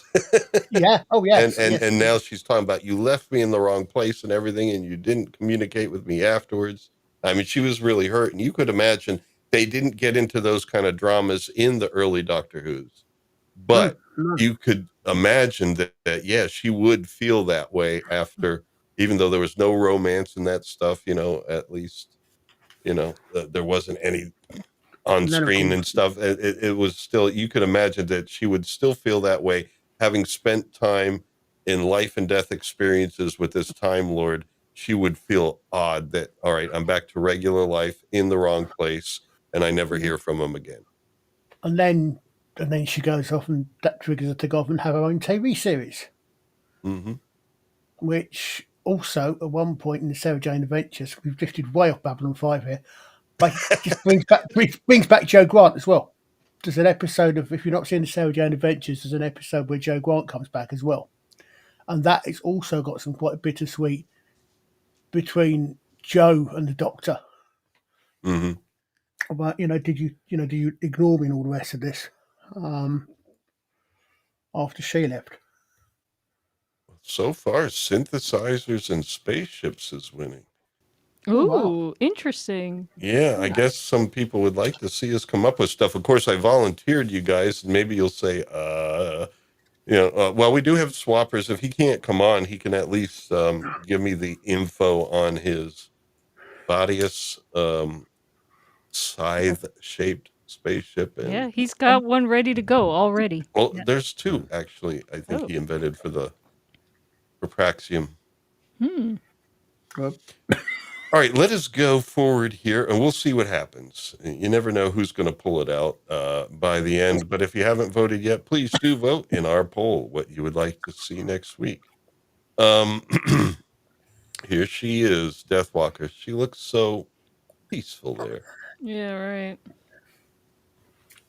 I'm trying to hit forward. Oh, we're at the end of this stack of slides. It looks like, at least. Yeah, I can't go forward, so we call up the next stack. Wow, don't choke on us. I always forget about Ponytail Guy in the med bay. That's why I caught him, because not only that, isn't it braided? No, maybe not. But he just came, delivered his line. It's like, yeah, we did this study, but we don't know what our species is. But he just totally seemed out of place. But it was funny. He looks like the sound guy. They just needed, hey, put somebody in a suit and come up and deliver this line. Oh man, I bet that's what happened. No, yeah, he totally looks like a grip or a lighting guy or Awesome. a gaffer. Yeah, the doctor's not even looking at him. He's like, all right. yeah. You needed Well, to do that. If he looked at him, he'd have to laugh. Also, it's Franklin, so he'd put him on a diet too. So he's lucky. That's so me. No, as he walks off, you do see he is rather portly. Yeah, but that's Franklin. I'm not making fun of the dude. I'm making fun of Franklin. No, Franklin. Yeah, he would give him rabbit food for meal the rest plan. of it.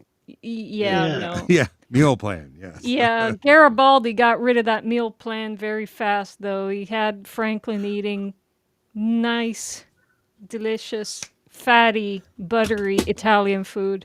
Bagna chowder. Oh, yes. Or bagna cauda. I don't know. I don't remember. I made it into like, that's the Italian Boston dish. Bagna chowder. All right. Enough of that. Okay, so here we are. What's going on here? Well, yeah, Sinclair comes in. He wants to investigate this stuff because, people are calling her Deathwalker, but she can't be. And, there's the records on, what is it? Jodur. And it can't be her. It looks like her, And I love the whole 640 by 480 resolution. That's such a fake ID. Come on, man. You can't. What a mug shot. And but he's the doctor's saying that she's too young to be her, or no, too old to be her daughter, but too young to be her, something like that. But and then Garibaldi comes in. He's been looking at the ship. He's like, look at this. It's a Dilgar uniform. So she has another uniform there, not just the Minbari one. And then he also finds, he found this, that it's like a little case that had this vial thing in it. And the doctor looks at it, and the doctor says, I'll have to analyze this. And so that's what he's going to do to try and investigate it. And then there's a little bit of a radio. Oh my goodness, I forget what it was that got radioed in here. But Sinclair took a message, and it was kind of important. Anybody remember? Oh, I don't have my script out for this one. Is that when Hidoshi calls? Oh yeah, the senator. Yeah, the senator. Yeah, there's Babcom 5 communications from Earth. Important call. So Sinclair has to take that call. But here we get some more story here where Natoth and Jakar are talking, and basically she's like, I have to fulfill my blood oath. And he's like, yes, and you should, but you got to wait. And basically is Jakar's position, because the guy that you were initially supposed to visit there, the ship coming in was basically someone from Narn that was going to negotiate on behalf of their government to get something. So they already are kind of in the know with what this Deathwalker has. They're going to be getting an elixir for her, although he doesn't say at this point. But basically, that thing that she developed is something they want, and they're gonna try and get it. And he says, "You can fulfill your blood oath afterwards, and in fact, I'll help you do it." And so, all's well that ends well. They think at this point. And there we go. There's the senator, and basically he's like saying, no, you're gonna send this lady to Earth. Of course, he used a different name. It's whatever name she's going by at this time. I don't remember what it was, but I think they only used it in this scene. But he's like, you're gonna send her to Earth. That's it. No ifs, ands, or buts. And Wow. Sinclair's like, we got to figure out this stuff. Like, people are saying she's Deathwalker, and with the crimes that Deathwalker committed, it's like we gotta, we can't just do this. He's like, no, this is your orders, and he ends it with saying that famous line: "This information is going out on a need-to-know basis, and right now you don't need to know." Seems like Earth throughout the Earth bureaucracy throughout this series have been on the wrong side of history on everything. They portray Earth governments very realistically. They're evil. Well, we hope the wrong side of history, because Period. history is often written by the victors. And Yeah, they're bureaucratically messed up, but they don't become really evil until later. But also, a blood oath doesn't really sound like the kind of thing you just sit on, like it's like, Yeah. hey, man, you know what? I know I made a blood oath to kill you, but let's hang out for 5 years. I'll do it later. No, not so much. Well, The Narns were, at least Chikar in this part of the series was very devious. He knows how to work things to get what he wanted. They wanted they wanted immortality, but they also wanted to kill the Deathwalker, and he was gonna get the cake and eat it too. Or he's gonna try, yeah. Yeah. But like I Yeah. said, that just doesn't seem like the kind of thing you'll sit on. So, Right. she didn't look like she was happy. Good for her. Yeah. I think it's something that she's going to try and get away with it whenever it's possible for her. But anyway, there we go. Miss Sparkles, you gotta check out the series. It's free on Tubi now. Hopefully, Miss Sparkles, these videos will give you a taste of it and make you go and watch it. Oh yes. And hopefully we're doing it justice. Yeah. But Sinclair just, he's got a bad taste in his mouth because he's being told, you got to do this. Yeah. And you can vote in the poll too. We're still sitting at synthesizers and spaceships. There's also like 7. I mean, we're eventually going to get to all these things. It's more like, which would you like next week? But it looks like people like the synthesizers and spaceship ideas. So more on that, the thing I'd like you guys to do is, not only just the artwork of the spaceship, but think about the details. What does it do and stuff? And if you want, Colin, you can submit some pre-existing ships. So you could do the Eagle and the Liberator, and just try to find the info on it so you can talk about them. I've actually, interestingly, for the game I'm playing on Fridays, I've actually got to kind of sort of semi-design it, come up to start it with a spaceship anyway. So the answer to your question, Miss Sparkles, is what's it about? It's about 5 years long. Did you not do any AI slides to sneak in this time, or did I miss one? I cannot confirm nor deny at this point. But Oh, no, I God. mean, nothing you saw so far was Um, not from the there's, episode. there's Last night plenty. I was Yeah. doing these slides and I was not able to go as far as I normally do, but I think I might have a surprise in here somewhere. Okay, so this- yeah, I didn't miss any three-headed dogs or a the problem spaceship is on water skis or anything. Okay, just I should checking. say- Five, you might not necessarily recognize it. I should say for Sparkles there, yeah, right now on Tubi, you can watch Babylon 5 for free. It is 5 seasons. Start with season 1, episode 1. If you could find the pilot there, maybe start with that. Yeah.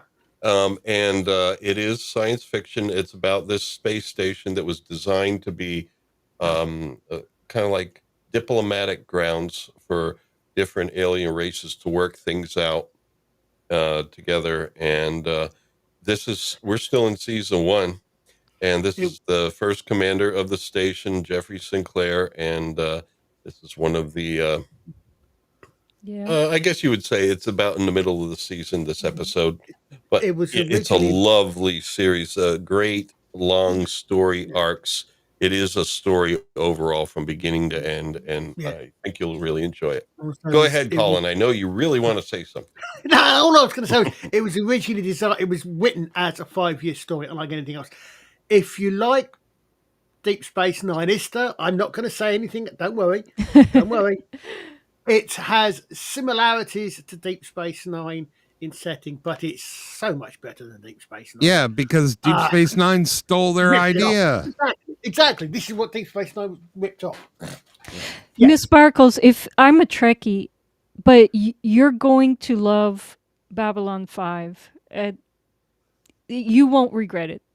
Give it a shot. Yep. And Yeah, it looks like, so far it's synthesizers and spaceships. So basically, I'll be doing the sound design for these spaceships, and I'll try to also put some other things in there, maybe some ideas, and I'll really engage it and see what I can do as far as maybe some of the craft we already know. But I'm not going to do anything that I don't already have a firm grasp on how I can make the sound for that. But definitely try to be inventive. Maybe even some Jetsons. Good Lord, I've done that. Okay. So anyway, Sinclair is not feeling good after that call. And here we go. Doctor's doing his analysis on this serum, and he's like, "Ooh, this is fascinating." But she wakes up. She gets up, and then she gets upset with Dr. Alexander here. She takes the vial away from him. It's like, "You're messing with my research," or something to that effect. And she doesn't want him to do that. She's looking all kinds of mean there. And then it goes over here to Sinclair, who's being hounded by Malari. Malari wants to know, "I hear you have Deathwalker aboard. What's going on here?" And he's like, "Oh, no such thing. That's just rumors." So Malari's not buying it. Something mysterious is going on. So anyway, back in Med Lab, Sinclair gets to talk to Jadur now. And yeah, she says she is Jadur. She is Deathwalker. She's still rocking the Mimbari uniform, but she's like, "Yeah, I'm her." And so she's not denying it at all. And she talks about the serum, the anti-agapic. Anti-agapic. So that apparently, I don't know if that's truly the term for an immortality serum. I've seen it used in other places as well, anti-agapic or anti-agathic. I've seen it used in other. Anti-aging, yeah. Yeah, I've seen it used in other science fiction settings, so I suspect it probably is. Mm-hmm. Did they ever explain why the warrior caste of the Mimbari were holding her? Yeah, that comes up in a little bit when Lanier finds out that they did harbor her for a bit. Basically, she was there to come up with some ideas of things even during the Earth Mimbari War. Not that they really needed any extra help because, they were overmatching Earth, but at least it was stuff that they didn't actually end up doing because some of those things were just horrible. These biological weapons and stuff. So yeah, the Mimbar did not want to go ahead and using it, and in fact, they didn't know that she was staying there at first, but they found out when the wind. What do you call wind talkers? No, the wind swords came to the Wind talkers. It's like protect the code. No, wrong movie. Anti-agapic is actually Greek. It refers to a type of selfless, unconditional love. Yeah, Anti-agapic is a science fiction term. It was never used like on Earth. It was originally coined by James Blish, who did the Star Trek TOS novelizations in the books. Not really a novel because they were, each episode was a short story, but he was one of the classic science fiction writers. Yeah. And I think, agapic, it kind of looks like age. He just made that up. So, yeah. but it's I been, was going to say, because agape means like this like love for humanity. It's like the real sincere, deep kind of love. Yep. As opposed to eros and filial love in ancient Greece. Yeah. So if you're anti-agapic, it's like you're anti-love of your fellow man. Or well, that makes perfect sense. Or in just this context. Anti-hippie work too, because hippies were throwing around that term a lot in the 70s. Agape. The problem is, that's it. It was Traveller Scotland. It's very close. It's anti-agathic, AGATHIC. Serving to prevent death. So, and yeah, I've heard it. I've seen both, but I know it's in the Traveller Science Fiction System, for example. That's what I've seen them. But yeah, anti-agathic with the TH. Well, when I'm extracting the slides, the subtitles are off, so I didn't see it. Yeah, I kind of, I don't know. I don't remember. I thought if you look that up, you might find them both. It's funny because Agatha is Greek for good. So from agathos, which, so agape and agathos are somewhat related. And, both of them sound, almost like antonyms to an anti-aging. Well, I was certainly anti-Agatha, but that's another thing entirely. Anti-agathic. Cities in Flight, apparently, according to what I've got up here, is is what James Blish wrote. Cities in Flight, part of what made interstellar flight possible in the novel. Oh no, that's interesting. I'll put something. Fans aren't sure what Blish was using Greek root agathos. There's a theory that he just accidentally mistook agathos for thanatos, which means death. Yeah, I was going to say thanatos. Yeah, I can see him, typing away, not bothering to look it up, and just we're just going to go with that. Oh yeah. Well, anti-agathic. They couldn't just say anti-aging, or because there's also anti-disease. It's something that I'm sure if somebody shot you in the head, you'd still die. But the whole idea is it's something that at least staves off disease and the aging process. And look, she's a prime example. She's looking good after all these years. So anyway, she's also saying there that Earth is the Earth Alliance finally helped defeat the Dilgar, and she's the last of the Dilgar.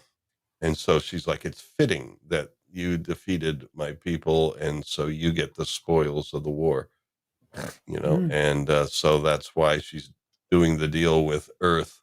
But there's like some deviousness behind that as well that we'll find out in just a little bit. Yes. And there's a little exterior shot. Obviously, Earthgov had never heard of not looking followed thing of not looking a gift horse in the mouth. Sometimes you're supposed to look in that mouth. They really should have looked in the mouth in that one. Yeah. Oh, we're back here to these guys. Oh, it was a good B plot for this because it was kind of like a little bit of a light sort of thing here. Although not that light. It did get heavy later.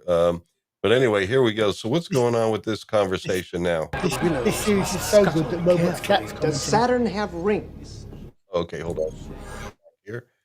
False. Sorry. The willows must scuttle carefully. Does Saturn have rings?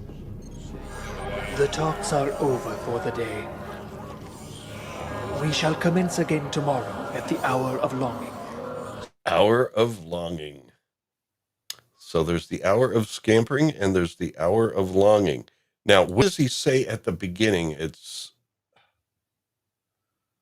I got to play this again just to find that out. Hopefully this doesn't have to be cut, man, but let's do this real quick. The willows must scuttle carefully. The willows must scuffle carefully. Or scuttle. You know, the Vorlons don't strike me as a species that scampers or longs. So it's really funny that he uses those particular. They must be referring to, you know, the other primitive life forms, because Vorlons do not scamper. Well, he's talking about the willows. Oh, no, the willows scuttling.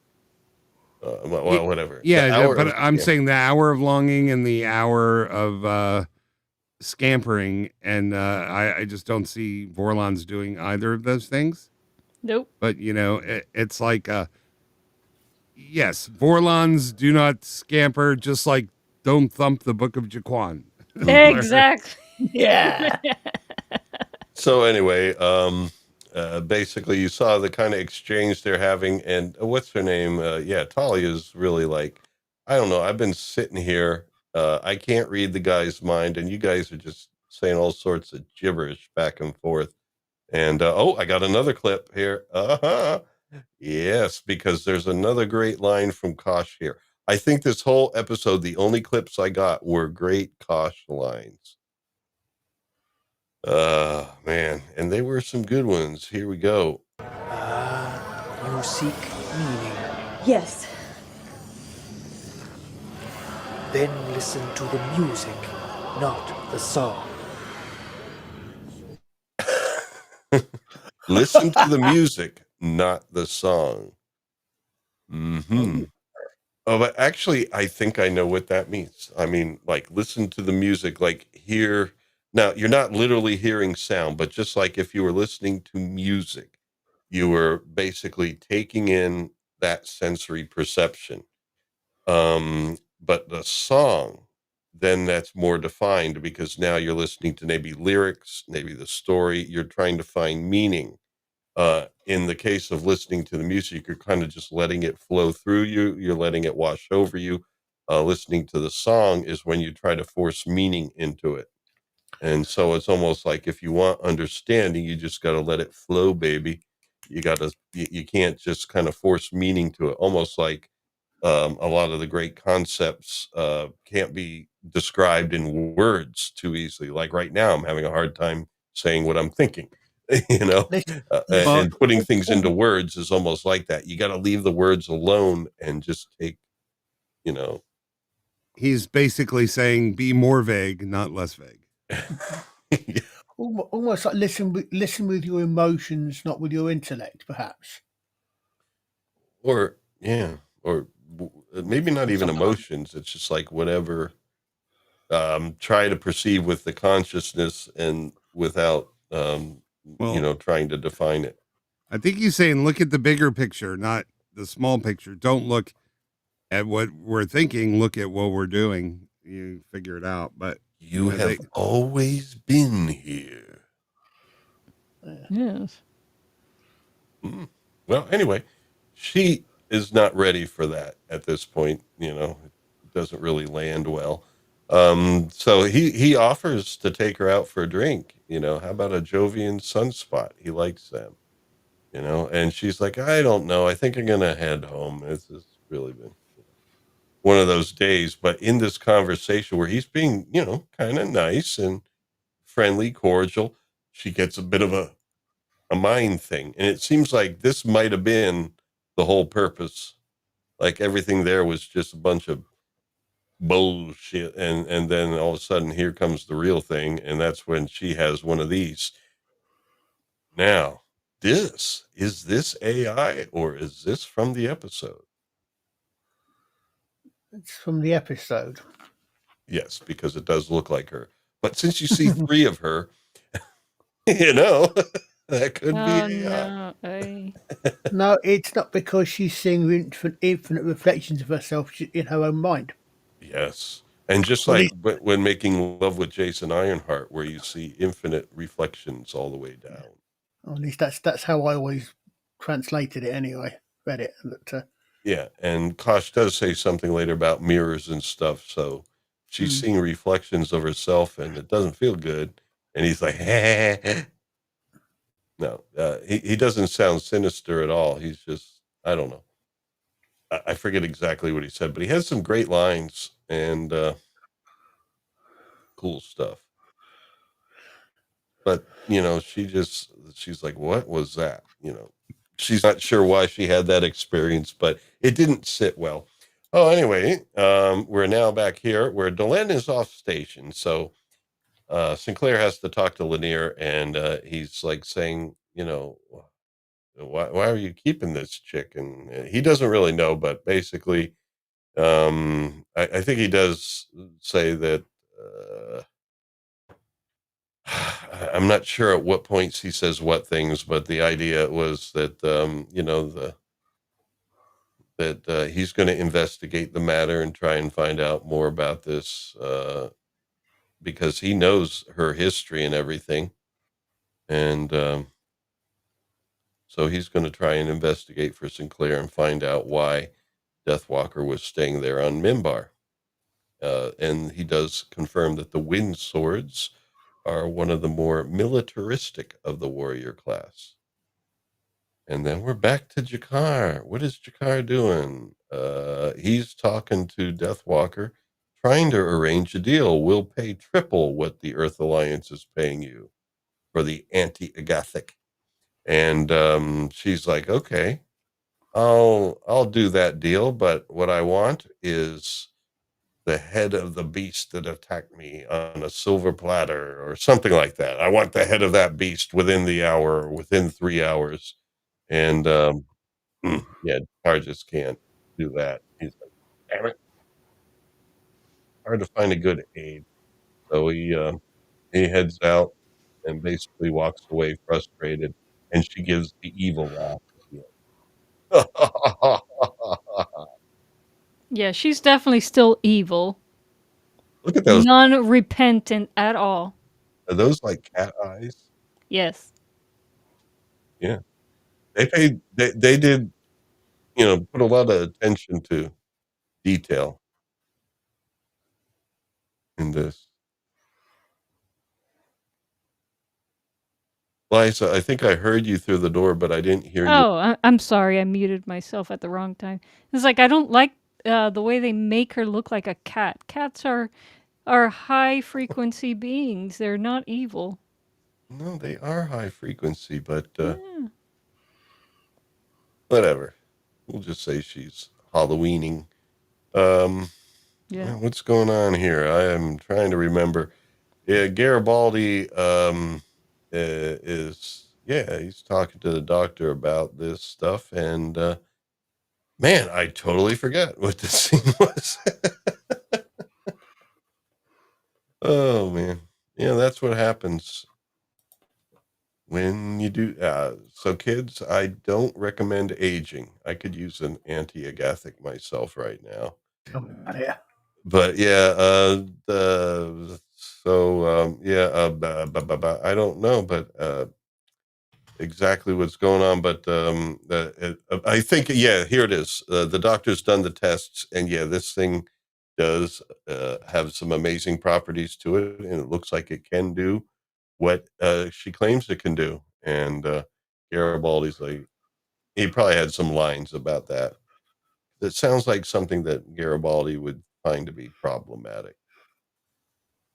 You know, you got to do your thing. You're born into this life and you have this expiration date. You never know when it is, but that's the way it is. Why mess with success? You know. All right. So anyway, we're having a meeting here. The command staff and the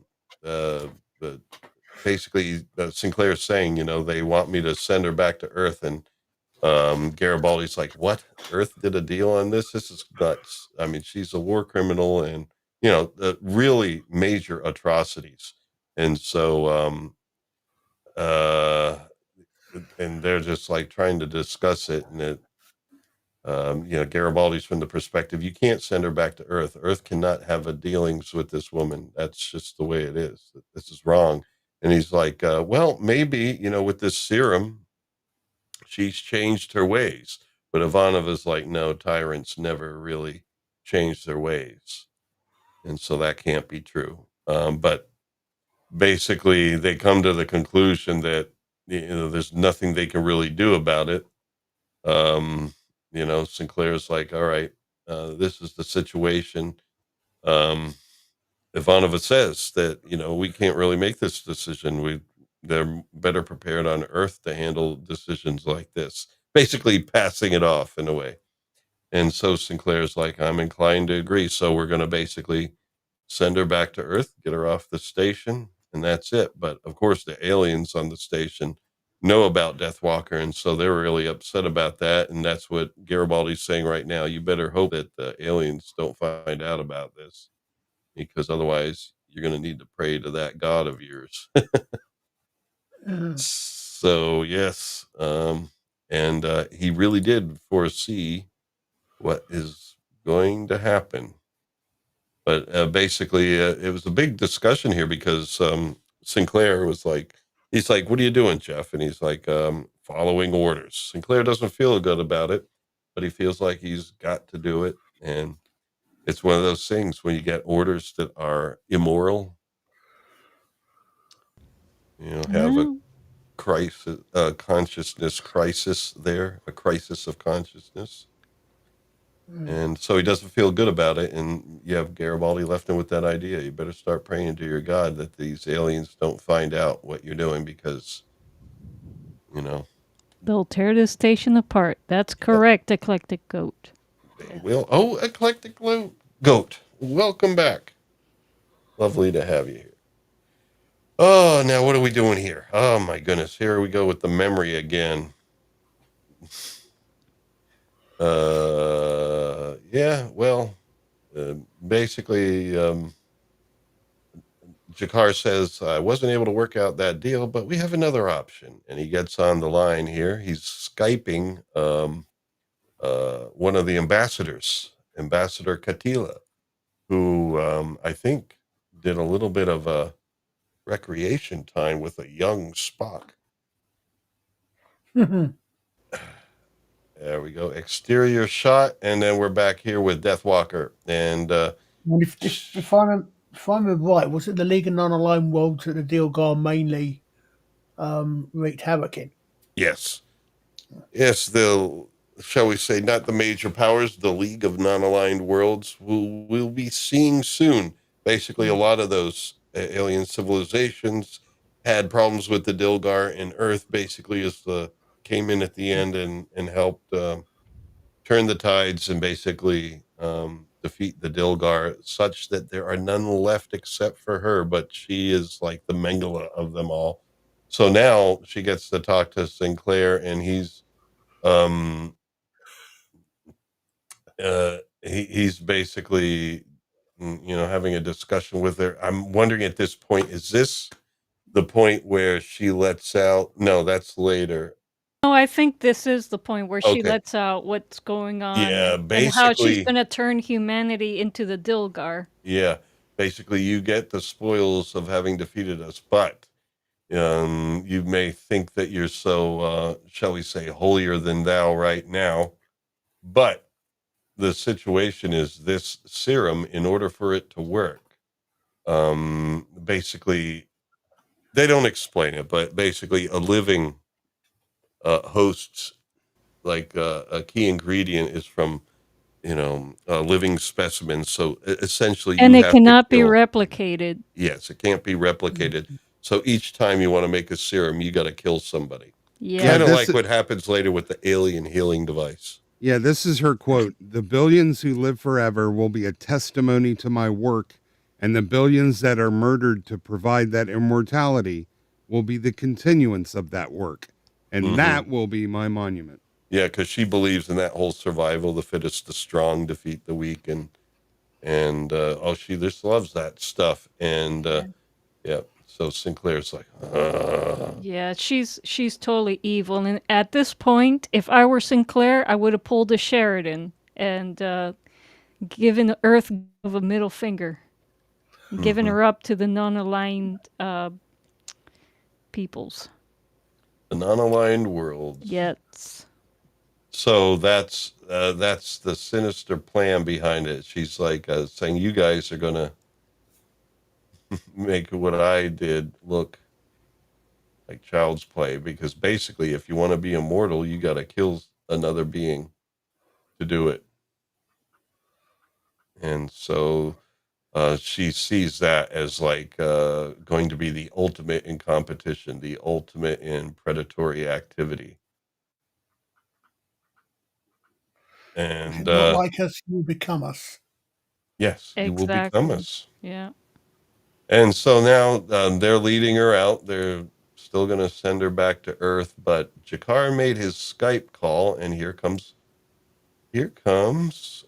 Lieutenant Savick, looking a little bit orange, but it is indeed Robin Curtis. Shall we say Savick 2? Was Robin Curtis also in the previous episode then, or the one before? No. This is a different. It's a different fish lady? Yep. Oh, right. Okay. Yeah, Different fish lady. Okay. they were into fish ladies at that time. No, but it makes I can understand it. It's just I'm wondering if it's the same one or not. But there's more than one No, of any it's a particular different race, one. obviously. Yeah, different actress. And well, they didn't. I don't know. I didn't pay attention to detail to see if it was the same race. It might be, but it was definitely a different actress. So anyway, she's like saying, this is Deathwalker, and she's wanted for crimes. We need to try her so she can face justice. And what are you doing? This is wrong. We refuse. Basically, you said we'd have a voice here, and so we're going to. I don't know. I think the whole idea is like they're threatening to kind of leave the whole Babylon 5 treaty and or compact, to discuss things. If you're not going to even hear us out about this, Smilex is here. Smilix. Yes. Wow. Talk about otters, man. Yeah. And fish ladies. Smilex must be getting up for work. In But God we trust. yeah, in That is a cod. truly Yes. bad Yes. joke. Quoting Good one there. Smilex here. It's a good one. Yeah, there she is, Robin Curtis. But well, she must have gone through some serious makeup time. I don't know. I'm not into the whole head rudder thing. The chicken fish look. Well, anyway. There's a very similar looking race in one of the early episodes of Next Gen. Maybe. Yeah, there were a fish people alien. I don't remember. Yeah, that was Mick Fleetwood, who was one of the silver tall fish guys. Yes. Uh-huh. They were a little more bug-eyed, but they definitely had the buzzsaw on their heads. Yeah. Anyway, Sinclair gives in and says, "Okay, we're going to have a meeting in 3 hours. Take her back and double up the guards or something like that." Basically, he is, well, he didn't really want to do it in the first place, but it's like, I guess we're going to have to hold back. And Deathwalker has a line for him, like that's a sign of weakness or something like that. But he's like, no, we can't do this. They're going to leave the treaty, or, if we don't hear them out and everything. So we're going to blank this, and we're going to bring up slides number 3. But it looks like it might have afforded him a way out of this dilemma, as we'll see, but it doesn't really go as well. Well, anyway, all right. So Tali has come back to work the next day. It must be the hour of longing, and she's saying to Kosh, "Look, I don't know if I can go ahead with this and stuff because I guess because of the experience she had. She doesn't mention it, but that's probably what was on her mind. It's like he gave me a real flash there, and she's like, "This is all gibberish talk," and then I get that flash from this weird guy I can't scan. But Kosh says it's a contract. Choice does not enter into it. So he's basically saying you're under contract. You got to do it. Ooh, an experiment just fell down there. But she's trying to work her way out of it. But he's just not, he's not letting her out of the deal. And here we go. Abbott shows up for work, and he says something nice and smart to her, and she just gives him this look. And she gets another flashback, and that's the reason for the look. Looking a little different there. Would this be AI, or is this from the episode? This is probably AI. I think. One vote in. Everyone else is holding back.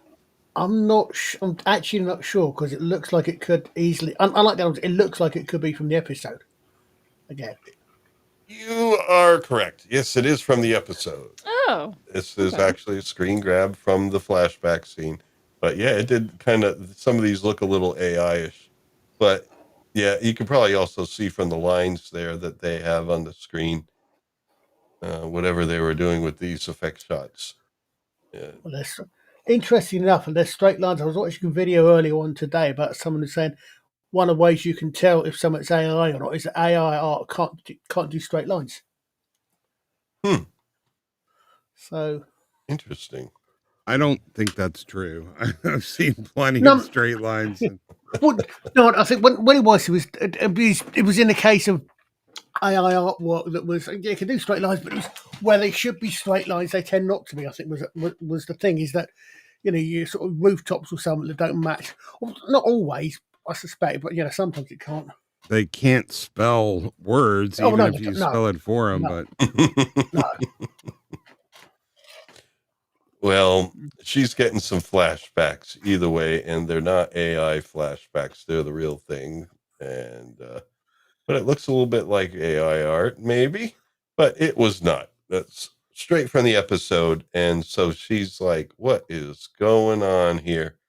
But she doesn't say anything. Too polite. She's just kind of like freaking out. yeah, except you're starting to see her get a little scared. She really is a good actress. I don't know if they ever really gave her enough credit, but she transitions from curiosity to annoyance to fear very subtly across the whole episode. And yeah, I don't know. I've always she went on to be a CNN anchor, which I thought, was a weird choice, but maybe good for her. But still a good opportunity to do some acting. Yeah, absolutely. But I always thought, she could have a real future as an actress, but she went a different way. So. Yeah. But anyway, exterior shot. Love it. Now we're back here, and this is the council chambers. This is where they're going to basically have a vote on whether or not, what to do with Deathwalker, basically. And Garibaldi's, apologizing for saying what he said earlier in the harsh terms that he did, but Sinclair says, "Oh, don't worry about it. I said the same things to myself," basically. But yeah, at least he didn't say, "I told you so." But anyway, Malari's like, "So earlier when you were telling me that it was just rumors," he's like, "Look, I was just deciding that we were going to handle it our own way and keep things quiet." And then Londo has the great line, "Good job." Yeah. Because it didn't really work out. Yeah. Yes, Londo's barber is a genius. Smilix, yeah. Lanier's here. Now, Sinclair has a plan, and he said this earlier to Garibaldi. He really doesn't want to send her to Earth. He'd really like to find an excuse not to, and have her see justice for her crimes. So the idea is, the Centauri and the Narn each have a vote, and so do the Minbari, and of course Earth, which is him at this point. So his plan is he's going to vote no, not to send her to Earth, and then because he gets to cast that vote, no matter what Earth is saying, he gets to cast the vote. So he's going to go against his own government, really. The Centauri had dealings with Deathwalker in the past, and so they don't want anything to come out about that, really, even though everyone knows. It's just one of those things where they don't want her to be on trial because of some of the specificity she might mention, some of the details of their transactions. And the Narn, same thing. So he knows that the Centauri and the Narn are probably going to vote to not put her on trial. So that's really a no vote, but he's going to vote yes. And then the League of Non-Aligned Worlds get one vote collectively because they're not a major power. And he knows that they want to vote yes, put her on trial. And the deciding vote would be the Minbari here, because he thinks, well, the Minbari are good, honorable people. They're obviously going to vote to put her on trial. But we'll find out otherwise in the book. So he calls everything to order. And then these guys are just like, rabble, rabble, and all that kind of thing. And they're all looking nice and, well made up from the makeup chair. So he's banging the gavel and bringing it to order because they're all rebel. And then Robin Curtis gets to come up and make a speech and basically says all these things about Deathwalker and the reasons why she should be brought to justice. And it's like, hey, lady, everyone pretty much knows, yeah, what you're saying is correct. It's just they're going to vote yes or no based on other reasons. So anyway, yep, she delivers her thing, and then it's time to do the voting. And so what happens here? These guys are looking at each other and stuff like that. I mean, but basically all these non-aligned worlds dealt with the Dilgar, and they really do want to see her go to Deathwalker, that is, go to trial. And so the Centauri Republic says that, yes, I feel for all of your people and everything, and we really hope that you're able to bring her to justice. But here we have to vote no because she never really did anything to us. Basically, you don't want to let out anything about your interactions with her, and they're all like, "Rah, rah, rah, rah, rah, rah, rah, rah, rah, rah, rah, rah." He delivers all the platitudes first, and then makes the decision that she didn't do anything to us, so we can't do anything about it. And this guy's upset, although he's basically unknown alien 2 or whatever. But I like the look of his mouth there. Yeah, that's one of the beauties of the show. Everybody eventually disappoints you at one time or another. Yeah. Like there's except maybe one or two characters, but it's very I don't know. Let's use the word plausible rather than realistic. There's no species or race or government that's so good they always do the right thing. Oh, Right. no.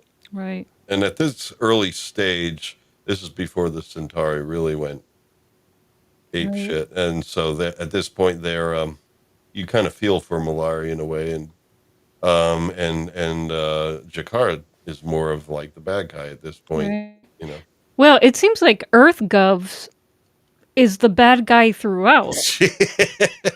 And I think this is the first sci-fi series where Earth is the bad guy, one of the ultimate bad guys, humans.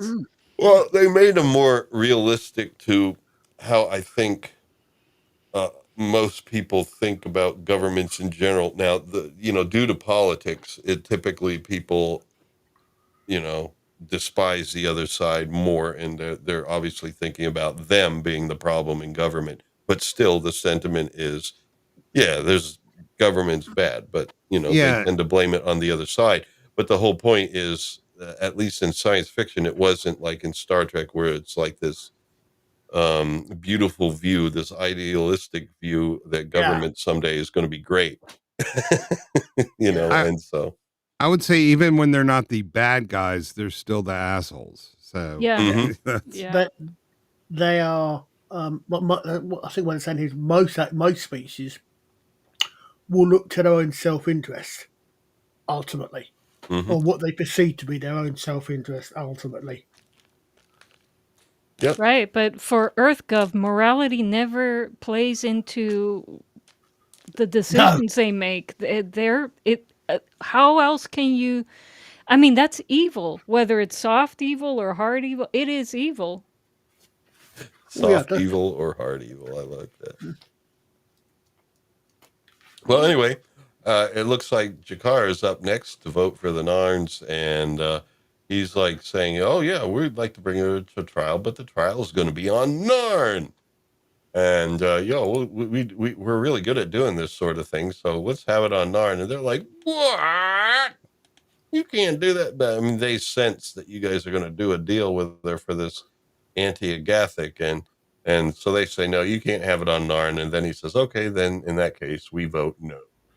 And that's him saying no. So 2 no votes to not basically put her on trial, and yeah, everybody's upset here, man.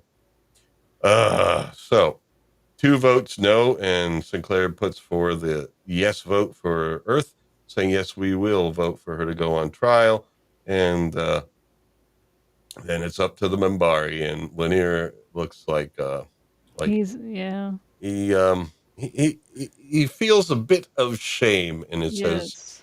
but he doesn't say why at this point. He says that to Sinclair in a minute, but he does say at this point that same thing as the Centauri. Really, it's just we feel for the other worlds out there, but as we have not had any problems with Deathwalker, we can't vote yes. So basically, saying no. yeah, it's But always yada yada yada yada. But like, mhm. Yeah, and but then Sinclair, drives the point home, and that's where we can kind of bring it out. But basically, everybody here is pissed off, and I think they're gonna they're gonna ask for their money back or something. yeah, But yeah, I yeah, think they're saying that we're leaving this agreement because you're not giving us a voice here. It's like, yeah, yeah. they're giving you a voice, but you can't say much. Well, you have they did have a voice, but that doesn't mean they're gonna get their own way. But Yep.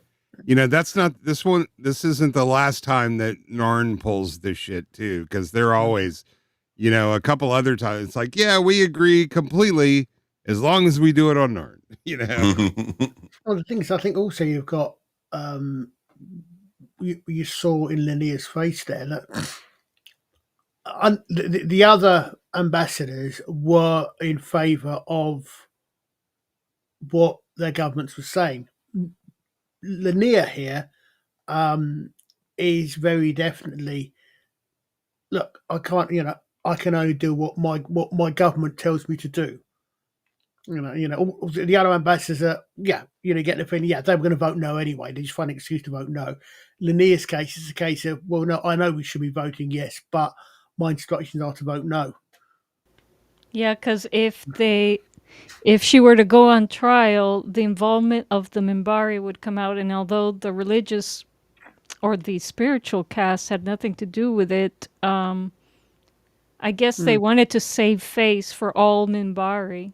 Well, he explains it here to Sinclair because Sinclair did ask why, and he's like saying, well, basically, the government didn't know at first that wind talkers, the wind swords took in this war criminal, but they did, and some of the things she was coming up with were evil, and then the government kind of found out about it, like some of the things she was designing, and they refused to do it. Like they refused to use any of her stuff in the Earth Minbari war, but she was still there under the protection of the wind swords.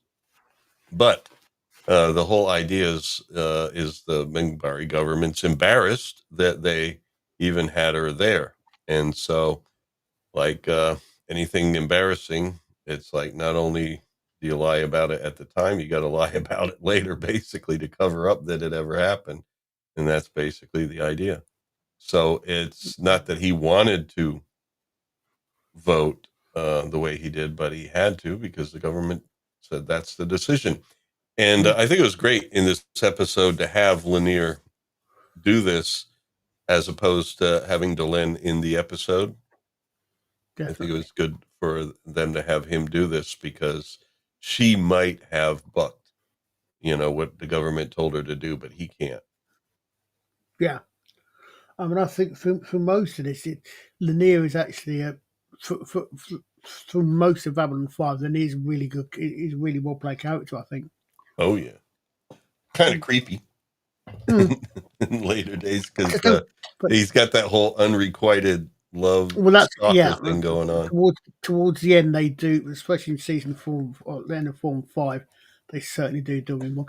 Am I the only person who spent 5 years watching Babylon 5 waiting for Lanier to be someone to ambush Lanier just so for some human called William to attack him, just so someone could shout out, "Lanier, danger, Will Robinson."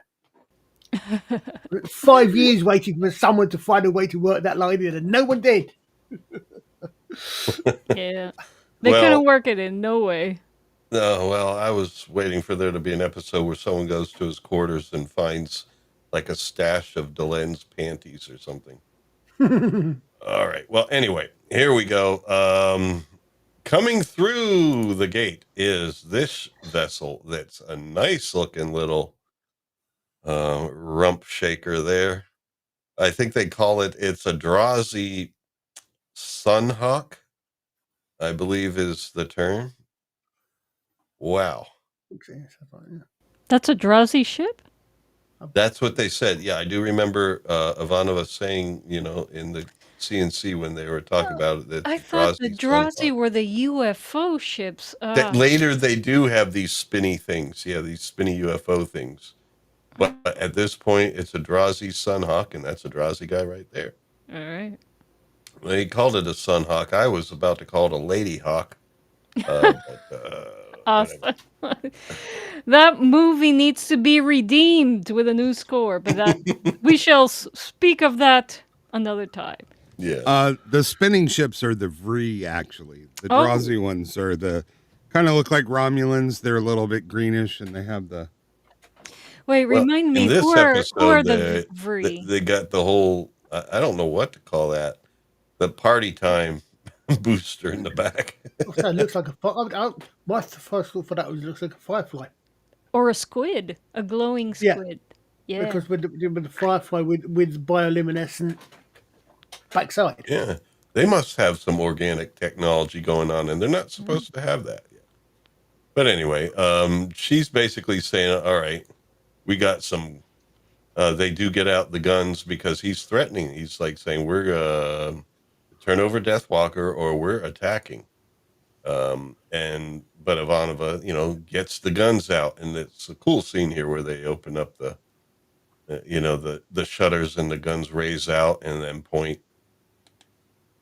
I miss some of the video games from that era. But anyway. Smilex. What does Smiley say? There she is, my future ex. Yeah. Is he talking about the guns or Ivanova? Susan Ivanova. Yeah. No, well, yeah, I guess I cannot say much here. I mean, no, she is attractive, and that's probably why. She's very attractive. Well, yeah. If he's talking about the actress, we already know Smilex likes him crazy, so. Oh yeah. He's well on his way. Oh, she has some real life crazy in her? Oh, nothing but. Really? Oh, wow. Oh yeah. Really? I was surprised to see her in a Lifetime movie, in one of those, Well, just being in a Lifetime movie doesn't make well, you that's uncrazy. supposed to be a wholesome channel. Oh, I think that's the opposite of channel. I think it's the opposite of wholesome. Being a Lifetime movie just confirms what everybody already knew. I don't know Well, if it was Lifetime or Hallmark, but it was something in the yeah, doctor's yeah, it office. was one of those. It was something playing in the doctor's office, and I'm like, that old lady is Susan Ivanova. Oh my gosh! Claudia Christian. Yeah. Yes, I don't know her name, but it's Now like you do. now I do. All And right. Lawrence is Not like, tricky. nah, and I'm like, look again, and Well, he's I like, didn't oh, say nah. I was just, I couldn't see the screen very well from that distance, so I didn't know. But Easily confused with Claudia Black, if you're not careful. Name wise. Um, From if you say so. no, I did it. Claudia Christian and But Claudia Black.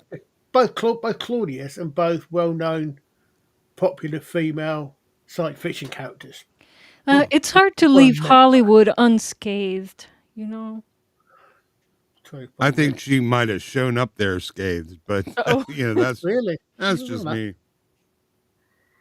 Well, anyway, that'd be perfect for Smilex cool. because he can be rather scathing himself. All right, so now, Drazi guy is like, he has a bit of pause now because she's aimed the guns at him. But guess what? They're not alone.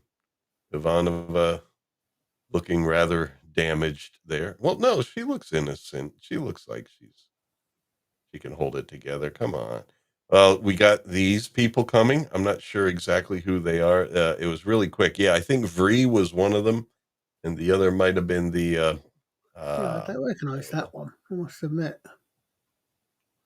The Salamancas or something. And then there's the spinny people, kind of nondescript spinners. But two of them. That's the Vree. That's the Vree. They're kind of flatfish people. Which are the ones that are the insectoids?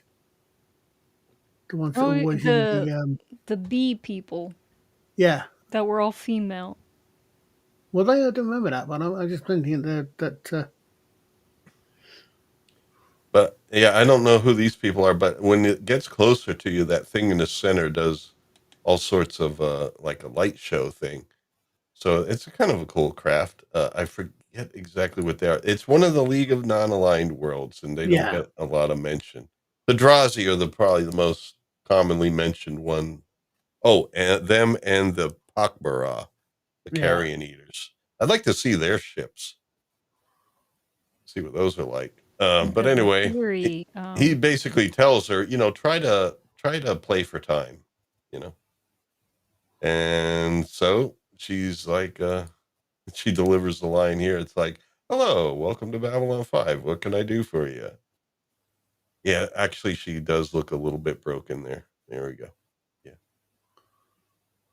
Okay, but anyway, they're parked outside, and they're right there, breathing down the neck because she knows that at least with all these ships, all right, that could cause trouble. So it's time to meet with Robin Curtis. So here we go. Jeffrey's talking to her, is like saying, look, there's something we can do. Basically, what we'll do is this. She'll go to Earth. Earth will basically use her for getting to Anti-Agathic, and then afterwards we'll hand her over to the League of Non-Aligned Worlds. Don't know why he didn't say that to begin with, but even though he's basically saying, if I make that promise, Earth will have to stick to it. Yeah, you never know, but fortunately, it doesn't get that far. So now that they've had that talk, the alien spacecraft are still kind of parked outside, but he shows up with Ivanova. She said, all right, I got them to argue over which one wants Deathwalker first. And those are the people that will fire upon us first. So she got them to basically argue amongst themselves a little bit. And they pull away because of the agreement that Sinclair entered into. So she's happy about that. Very good. Very good. All right. So what's it all about? But he's like, I'm going to talk about it later. Because he's not totally confident in it either, I don't think. It's worth noting the Pak'mara is the only major race in the show whose spaceships and capital ships they never showed. Oh, really? They described them as surprisingly fast, but not very maneuverable and heavily armed. But yeah, they never showed their ships. So you can make them up however you want. All right. Well, how about we do that for? Well, it looks like Yeah. we're doing UFO next week, but someday we will do the spaceship thing. People want some UFO. They want some purple-haired chicks. I think it was Smilex came in with his sock accounts and skewed the voting. Well, you know, I it's see just two like purple head in the. One at a time, folks. Here we go. Go ahead, yeah, you can go, Archer. Go. I was going to say, it's funny. I noticed apparently I seem to be a purple-haired elf as a Yes, your emoji is a purple-haired elf.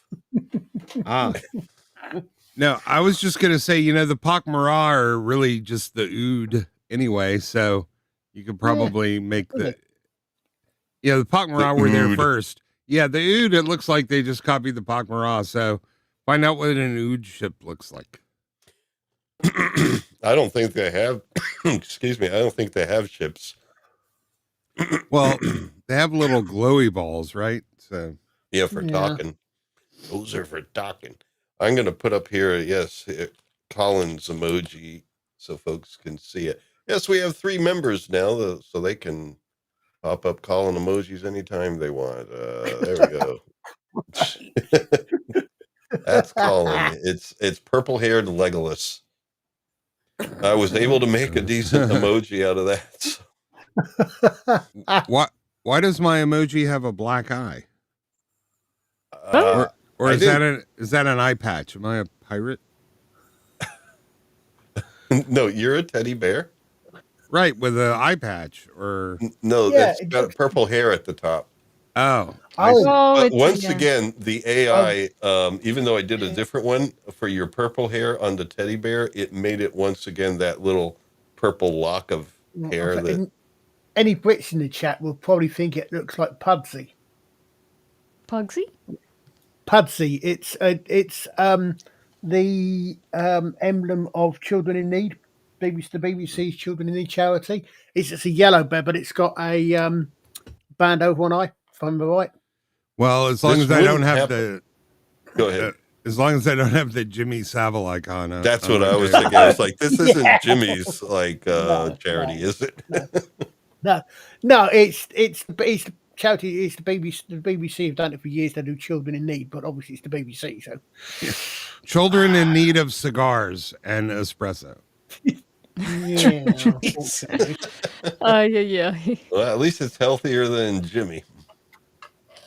Let me see. Oh, yeah. Yeah. I selected something else. All right, we're back. Okay, so let's move on because he's still not sure about this whole thing, but it looks like it's going to work out. And I think we're at the end of this set of slides. We're on the home run, folks. And so, yeah, it looks like next week will be more UFO. Maybe Jewel will join us then. I was sure we were going to do spaceships and synthesizers and spaceships. Oh, yeah. Well, a last minute rally. Well, we definitely are going to do it at some point, but maybe it is good that we have a little more prep. Yeah. So that way you could design some ships. So design some ships. Write a book. Yeah. It's a good idea. Write a book, yeah. Wheels are turning here. The wheel in the sky keeps on turning. I'm sure there's going to be ship design programs out there. I'll be tomorrow. The only Journey song I don't like. All right. All right, here we are. What are we on? We're on number 6. All right, let's load it up. Let's see. Yeah, all my clips tonight are from these lovely chats with Abed and Costello. No, excuse me, Kosh. Herring is just a herring, but a good cigar is a Cuban. A stroke of the brush does not guarantee art from the bristles.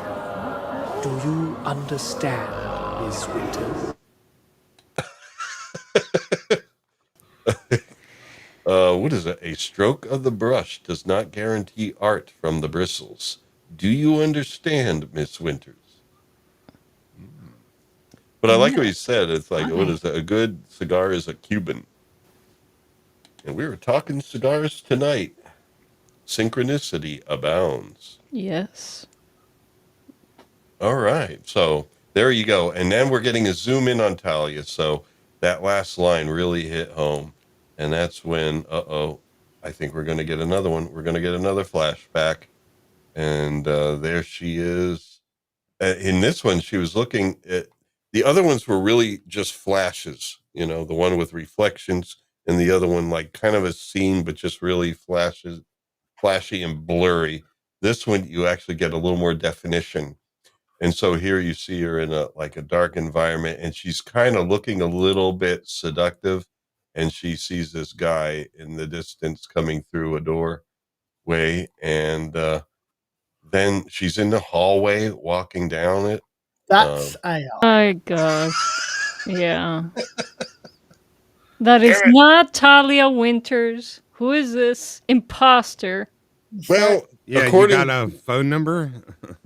according to the AI engine, one of them that Colin sent me. Oh, wow. And so this AI image generator, I asked for Talia Winters from Babylon 5 walking down a dark corridor. And I said, carrying a torch. You know, why not add a little bit of something? Now, I'm kind of thinking Natalie Dormer from Game of Thrones. No, not Game of Thrones with blonde hair, but there's something about that face. It says to me Natalie Dormer rather than Andrea. What's her name? Well, Andrea Thompson, I guess.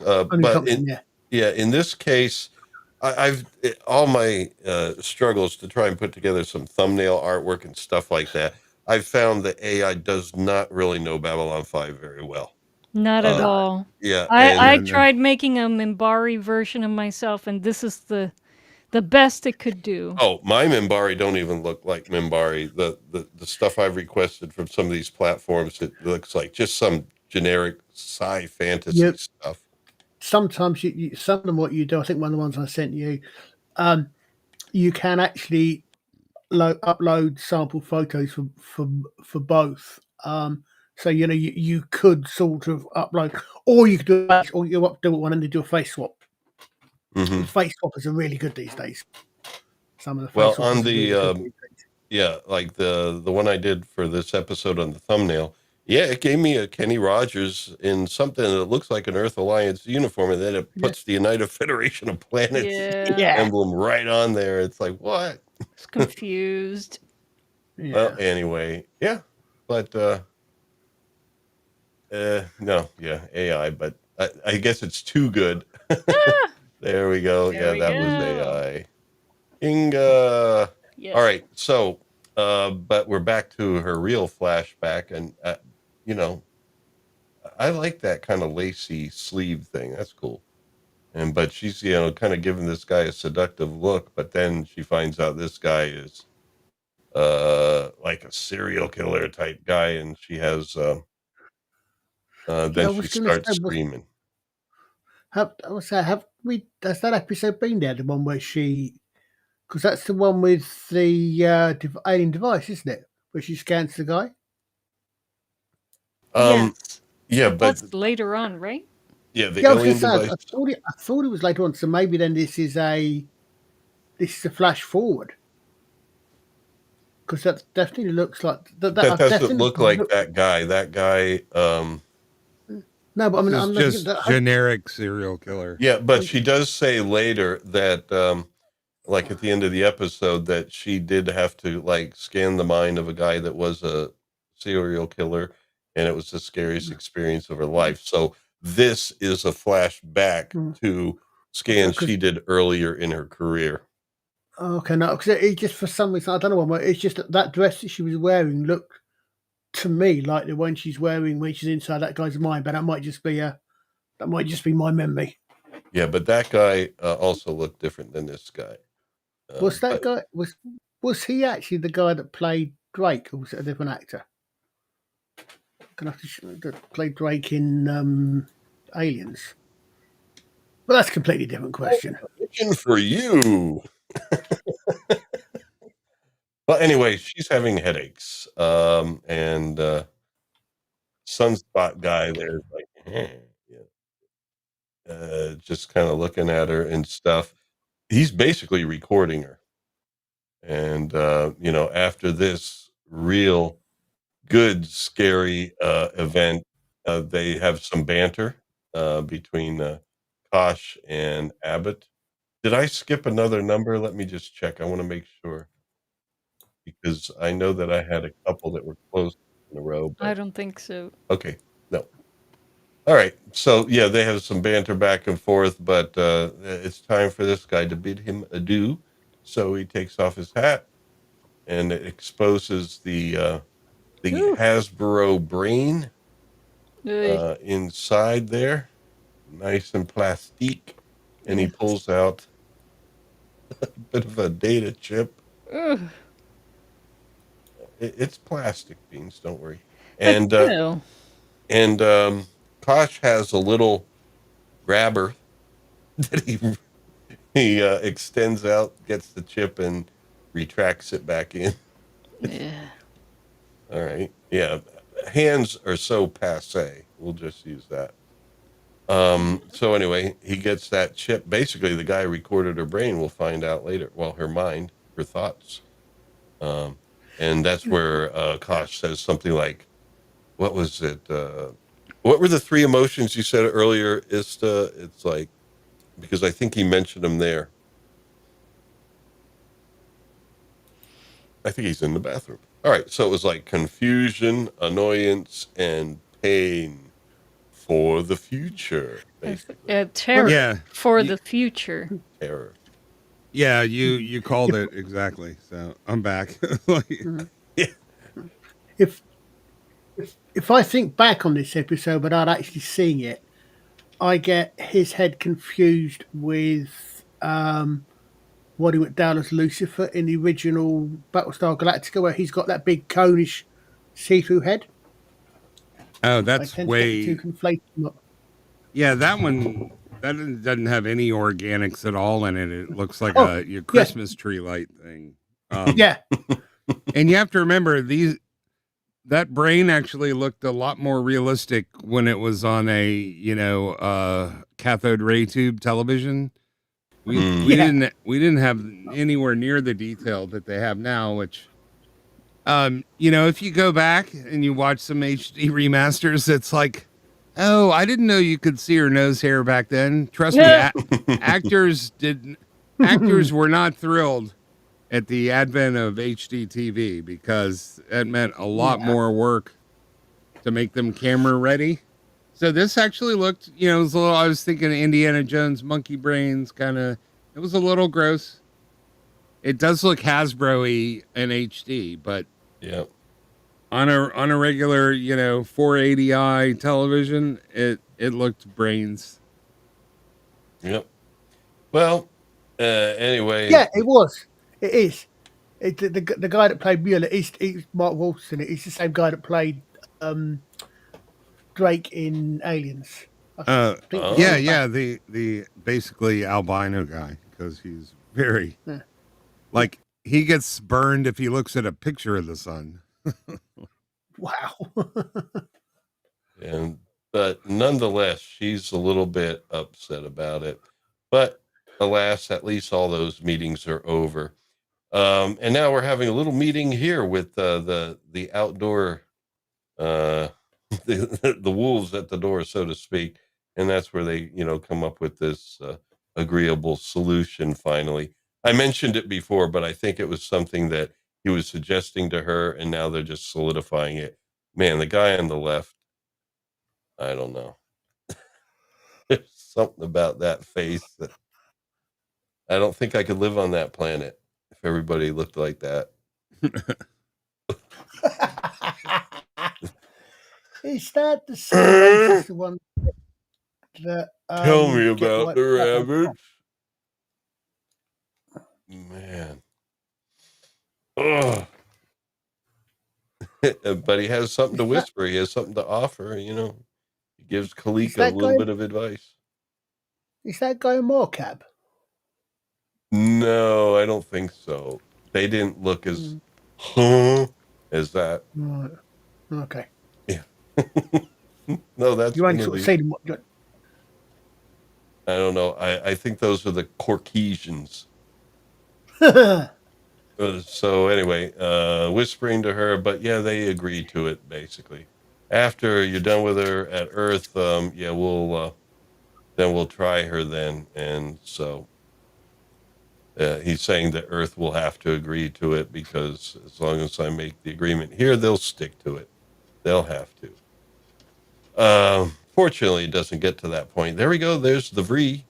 It looks like a logo for a cryptocurrency, actually. Awesome. Vree coin.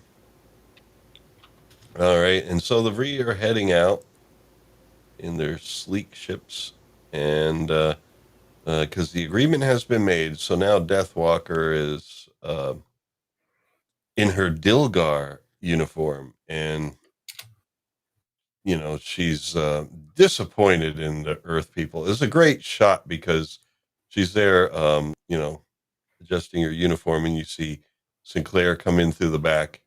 And he stays right in line with the mirror. And then Garibaldi comes in through the door and he lines up just right. All perfectly framed in the round mirror.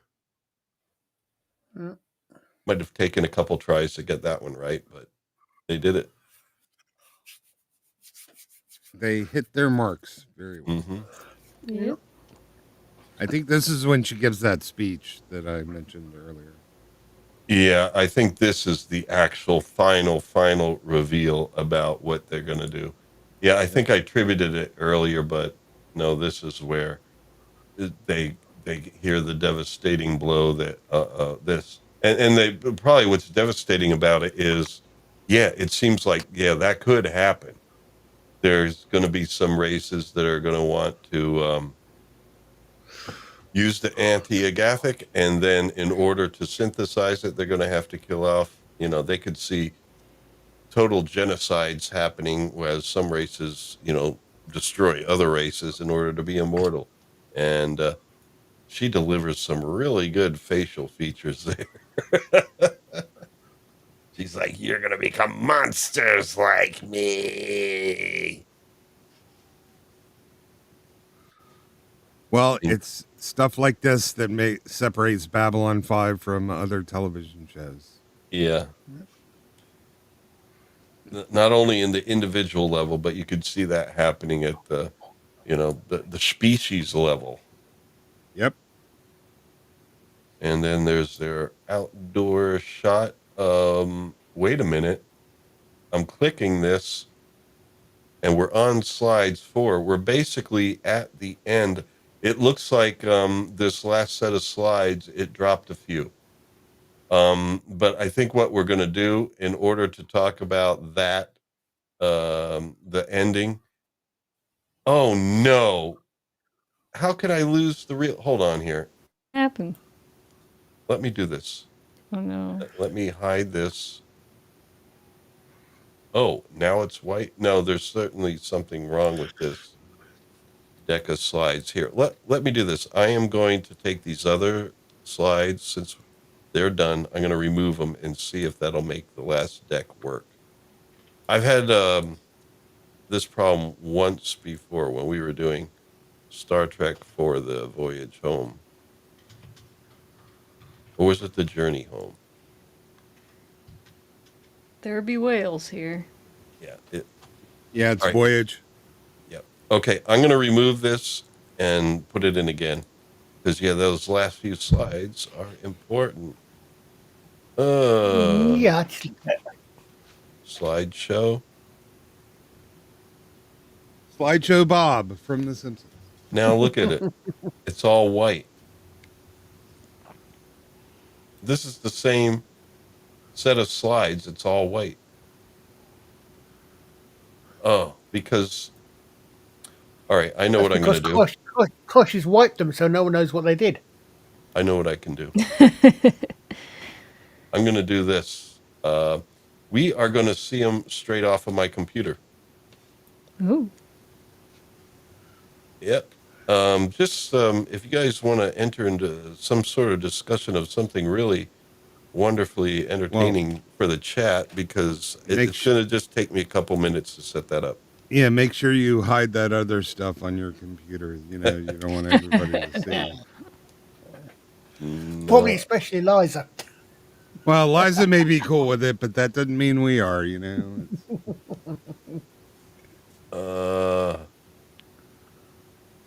So there is a little goof, a continuity goof in this, which is when they're looking through CNC, you can see the blue wormhole open, but then it's closed when the ship comes through, and then it's open again. It was just a slight little continuity gaffe. I guess it wasn't. I missed it. I heard a little ding bell there. Did somebody There was a ding bell. leave the studio and come back or something? No, I think it's something you're doing. Shenga's offline on the. All right, let me see where we're at here. Okay, I've got some slide action on my computer here that I'm going to share.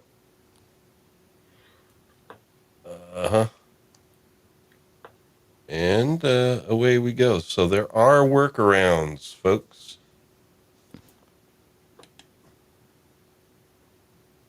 Yeah, that's probably it, Smilex. Exactly that. What is it? Oh, you know what? I didn't realize how much your logo kind of looks like a monkey. Yeah. All right. Well, thank you very much. There we go. So let me see if I can get this to appear bigger. There we go. So you guys seeing the slide? Yep. All right. So anyway, we're a little bit back from where we left off. Okay. No. So anyway, she delivers this bad news about genocide and the stuff that you are going to be, logo monkeys and going after each other. So she is leaving in her Minbari ship because now she gets to go back to Earth, but then after that she has to stand trial. So Ivanova's watching there. Everybody's watching because she's leaving, and it's an event.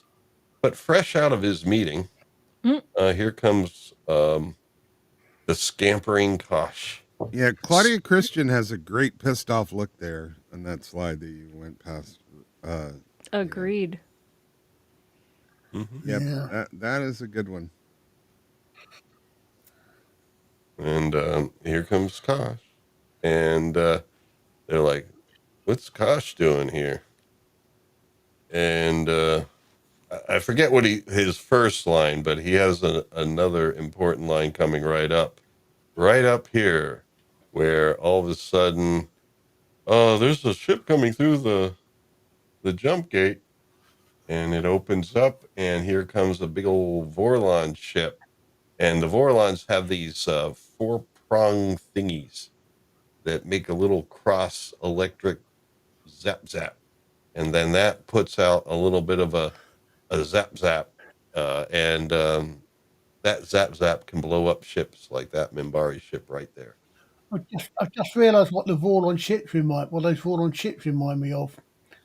There's a model called the Carnifex in Warhammer 40k as a Tyranid, which has got 4 limbs like that and a big mouth. They remind me of a hair clip with just like you need 2 of them next to each other to get the full hair clip experience. But yeah, I don't know what you mean. Yeah, I'm thinking maybe this looks pretty good. I think I might do slides this way in the future. Well, that would presumably save you a lot of trouble, since it seems like getting the slides. Yeah, the extraction to PDF as a PDF slide deck sometimes seems to be a little buggy. Yeah, I've never been on the production side, but it really sounds like EV Mux is like trying to wrestle with Windows 95 or or maybe even Windows 3.11. So, Oh, you mean that's what it's based on or something? or just, all of the little extra like the lack of compatibility, and you always got to convert something to something, and and just the inconvenient. The slideshows aren't in the dynamic mode. I have to make scenes for it. Yeah. But the share thing, I could actually just share the slides straight off of my computer. Yeah, and don't you have to like load them up before the stream starts? Because once it just seems like there's always like a restriction. It just reminds me, like 100 slides per. Yeah, how the internet used to be. You could only do this big, this many. But actually, StreamYard also has its limitations on the slides too. They all do. Oh, yeah, like, I believe has a count limitation and everything. I don't know, but the screen sharing, since there's no sound in it, this is easy, and then I could use the other scene to share the videos. I just discovered a slideshow feature in OBS.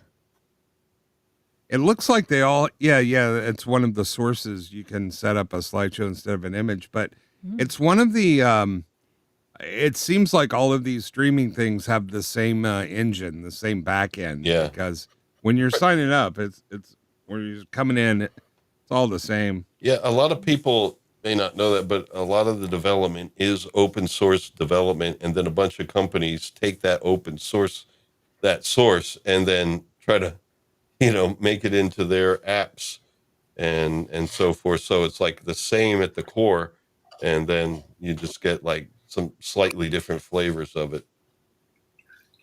But anyway, so it looks like Deathwalker is dead now.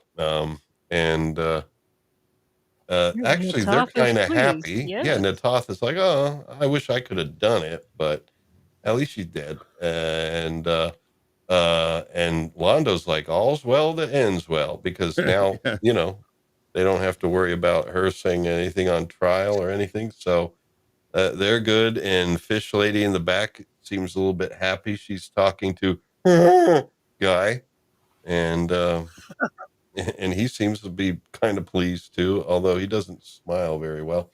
But anyway, and then Garibaldi's like, well, the Vorlons may have saved the day. Wow. And that's when Kosh, every media clip tonight seems to be a Kosh line. Yes. Well, you say that like you weren't in total control of it. Like, do I sound like I'm in total control of anything? Well, you're the one who picked them all, man. But okay, I want to try something. Let's say the Kosh line. You're not ready for immortality. I don't know. Pretty good. Okay, I wasn't sure if my thing was gonna work. Like, oh, wait a minute. If you were expecting an effect there, we heard you dry. Oh, okay. So I guess we didn't get the effect. Yeah. I mean, the voice. It sounded like you were trying to do Kosh, but we didn't hear an effect, if that's what you were going for. Oh, I was going for like super reverb. So no, there was no reverb. Oh. But it was good acting nonetheless. Here we go. We can have Kosh do it in his own style. You are not ready for immortality. Oh, man. Well, you're not ready. But it's like, actually, the better decision would be, you're all going to kill each other to try and get immortality. So that's not good. So I really wanted my voice effect.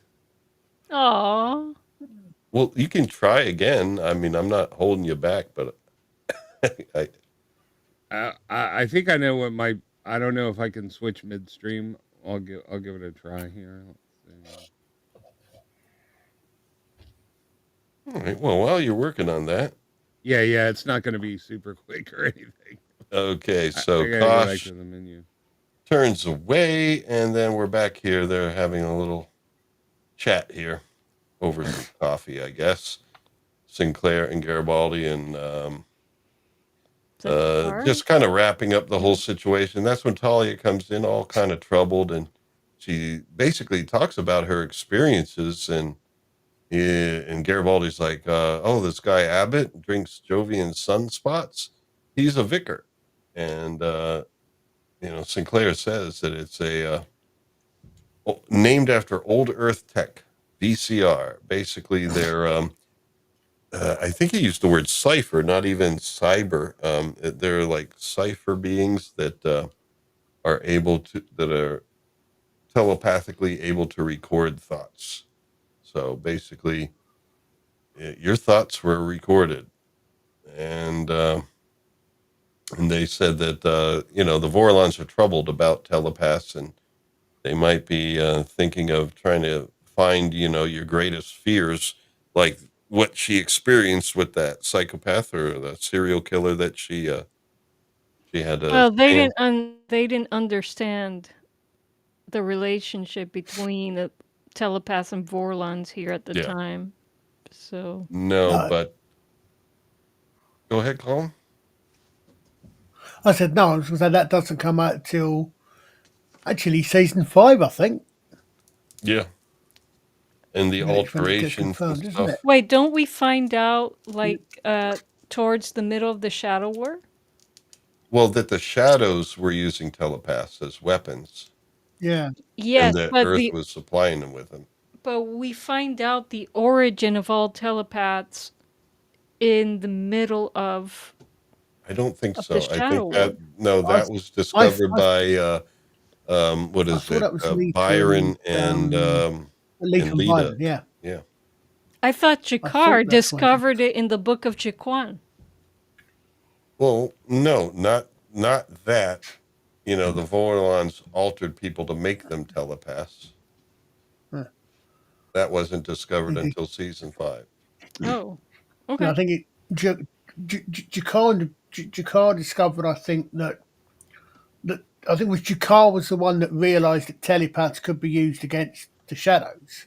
Hmm. Right. But probably the I Vorlons were think that, thinking at this point they could be used against us too. In in some way, we kind of altered them and made them, but they do have some abilities that we need to be able to keep them in check. So if you have the ways yeah, and means yeah, to really screw with them, and have them experience pain and suffering in a way that you could threaten them, then that's a good thing to have. But they were dropping a hint there, So and he was alluding to the telepath war, which yeah. never happens in the Well, series. no, this is still very early on, so you don't even have that build up yet. even makes you wonder if at this point JMS had actually decided that the Vorlons had created the telepaths.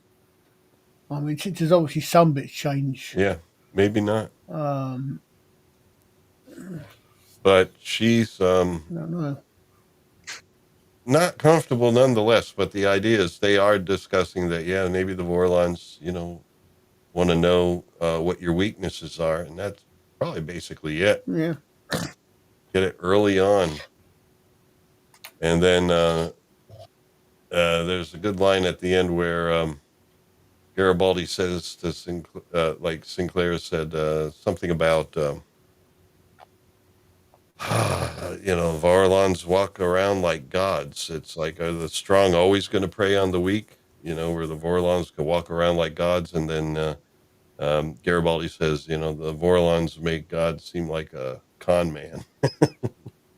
Yeah, my That's- audio wasn't working at all. I had to come back in. So, Oh, well, yeah, I'll try it next week with my super effects.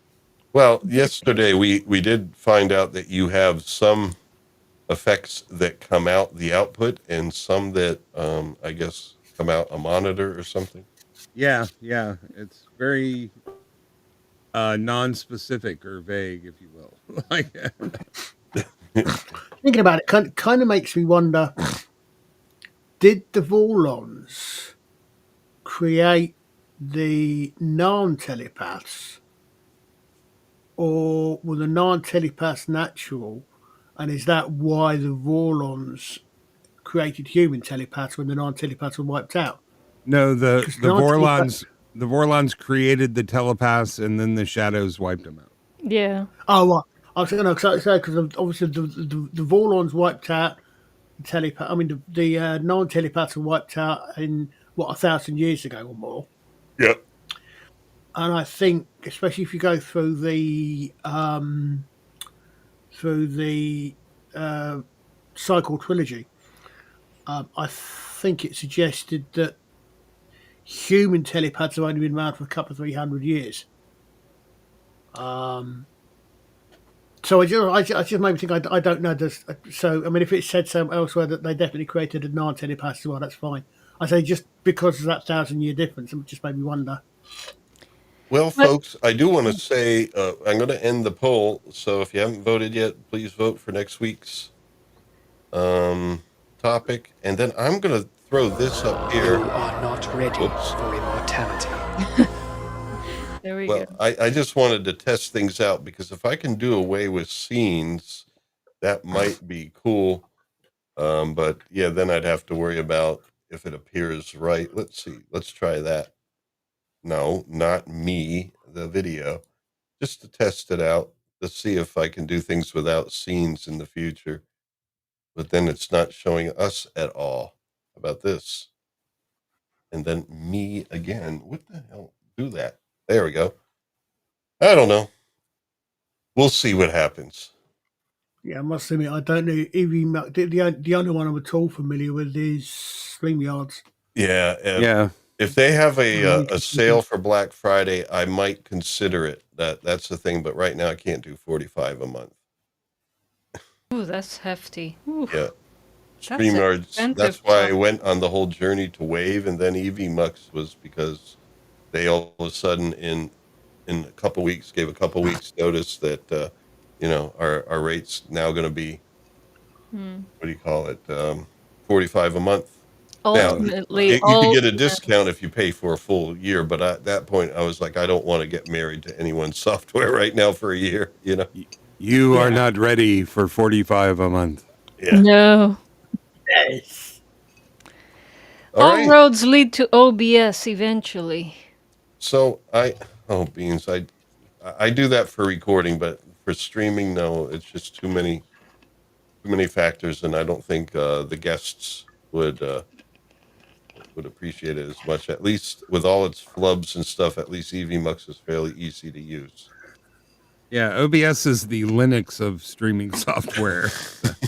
But it's good for recording. I mean, I've done all my recordings with OBS.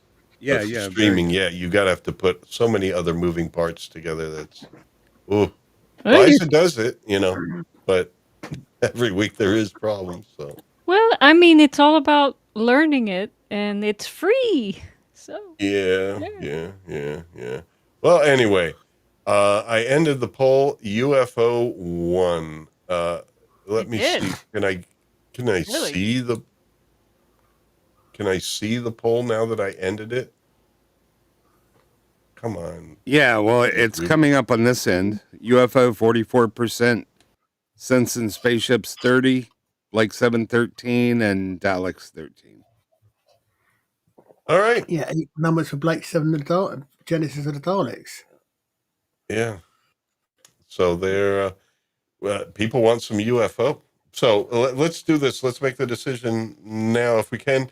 UFO. We did the first episode, but now should we go in broadcast order or production order? What do you think the next one should be? Well, it really doesn't matter except for the last two, but I'd always go production order because look at what's going on with Space 1999. That's But was it the same thing with UFO? oh yeah. Well, Yeah, because I think if you do production order, I think then you're going to have the split where you got the split between a load of people leaving. That is probably going to come in the right place if you do it in production order, isn't it? I think. Yep.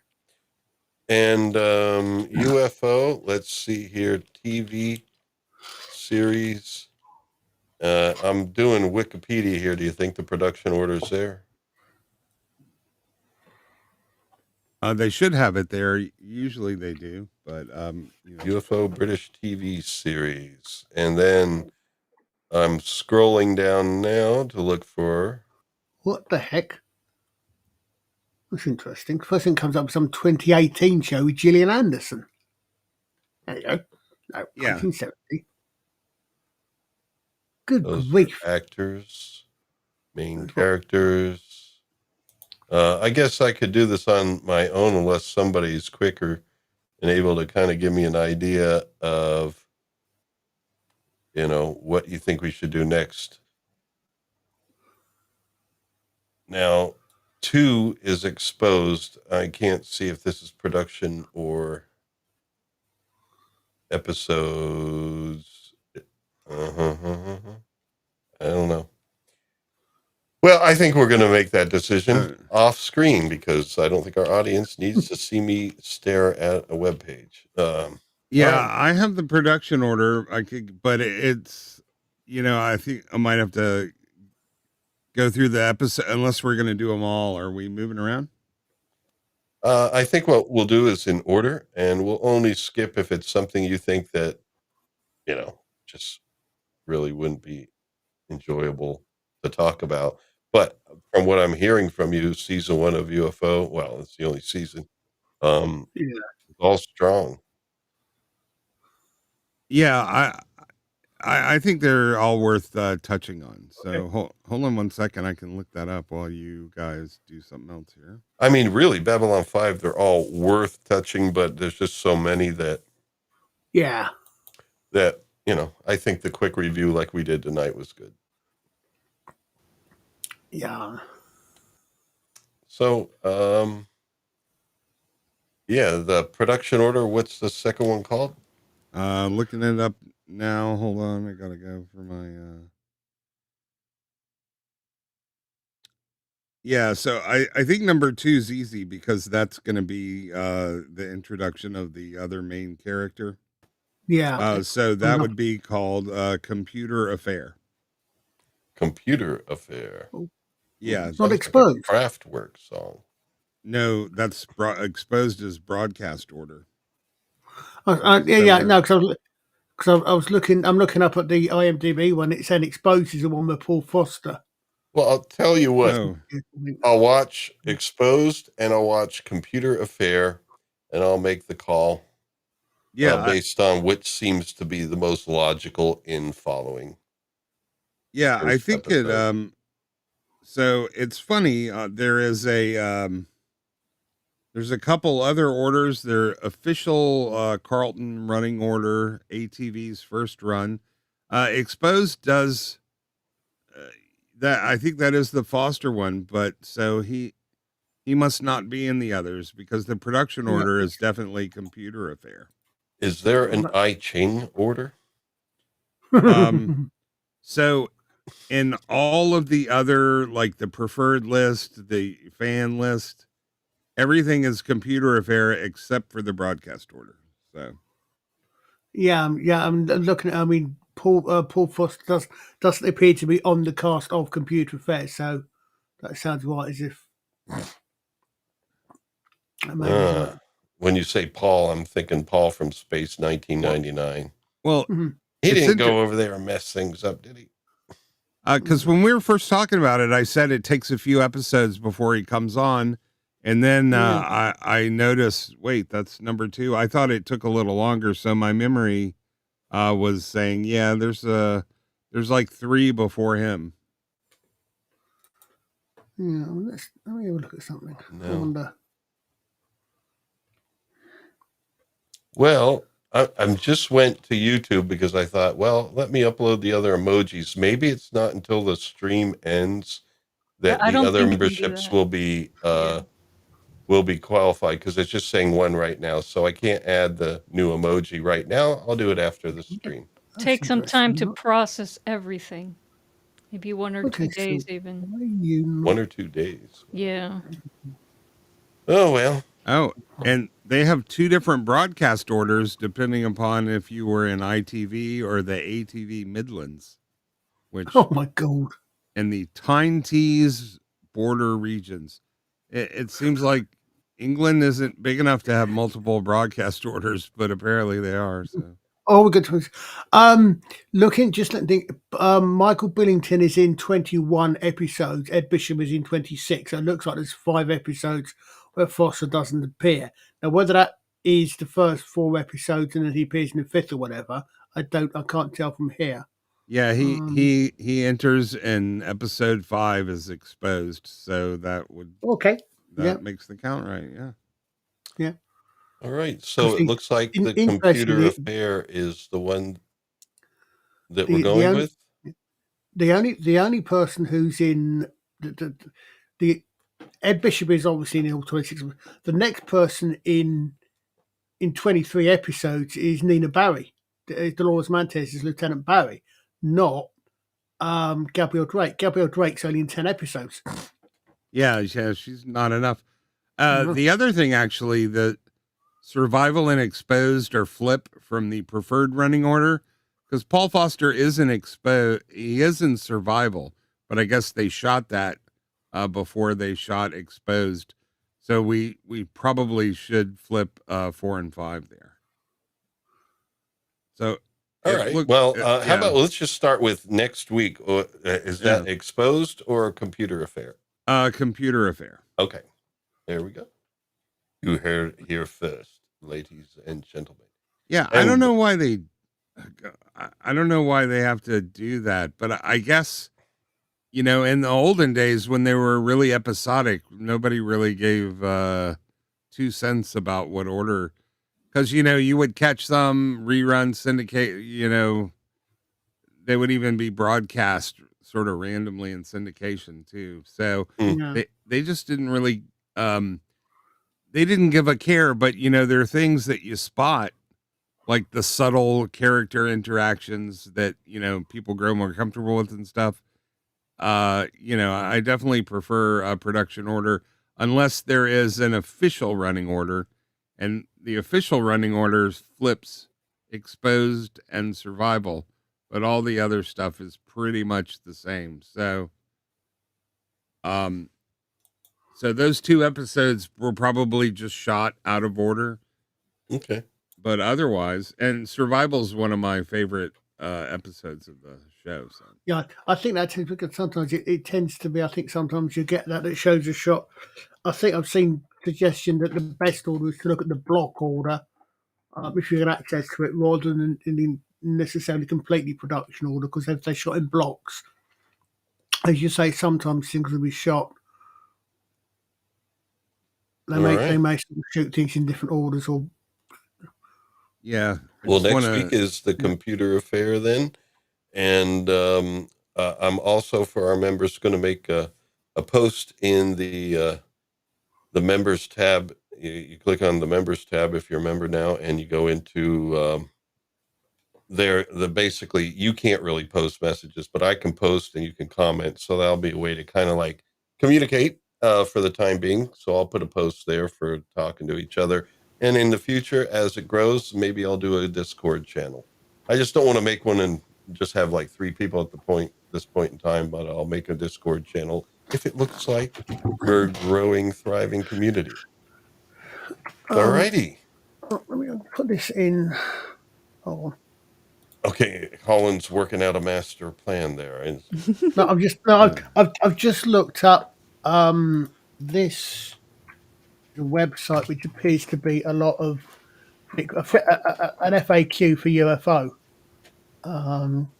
Okay, well, no, I'm just looking at it because I'm just looking. Well, Control F is your friend. You can find things that way. Yeah. Otherwise, you're just reading. It's got the questions and then links to the answer. I'm just wondering. I'm not sure if there's anything. What can I get before episode got to go? I think we're ready to wrap up tonight, aren't we, folks? Yep. Okay, so oh my god, I'm ready to make non-pizza. Okay, I'll let you do your oh my god, Colin, but that'll be it for tonight. This thing is, what is the correct episode order? This has got 5. No one. Oh my god. Yeah. Hey, listen, guys. I'm 7 gonna different episode orders. I'm gonna. It's really late for me. I'm gonna bail right after we sign off, so I won't stick around for. All right, saw. folks. Yeah. thank you for joining us, chat. It's been a lovely evening. Sorry for dragging out there a little bit at the end, but at least those who are interested in UFO next week, you know what we're doing. So anyway, anybody have anything else to say? I'll just basically call it a night here and play out our outro. Well, I'd like to somebody thank has See you all just just like to Thank you, thank members. the panel, Sweet. of course, and thank the new members of the Great Council. Thank you for Yes. joining us. And we are looking forward to earning your membership. So I'm open to ideas and things that we can do to continue to grow. All right. All right. Good night, everyone. Good Good night. I hate long goodbyes. And finally, here are some completely gratuitous pictures of penises to annoy the censors and to hopefully spark some sort of controversy, which it seems the only way these days to get the jaded, video-sated public off their fucking asses and back in the sodding cinema.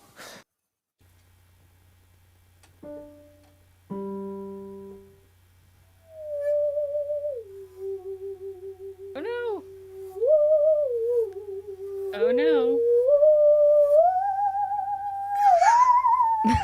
What's happening? The wrong things are on screen. Oh, for crying out loud. Let's see here. At least we can hear Olivier Duché.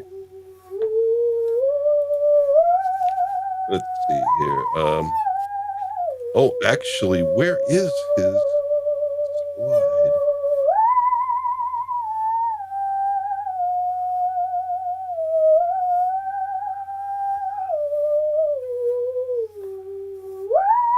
Z drive.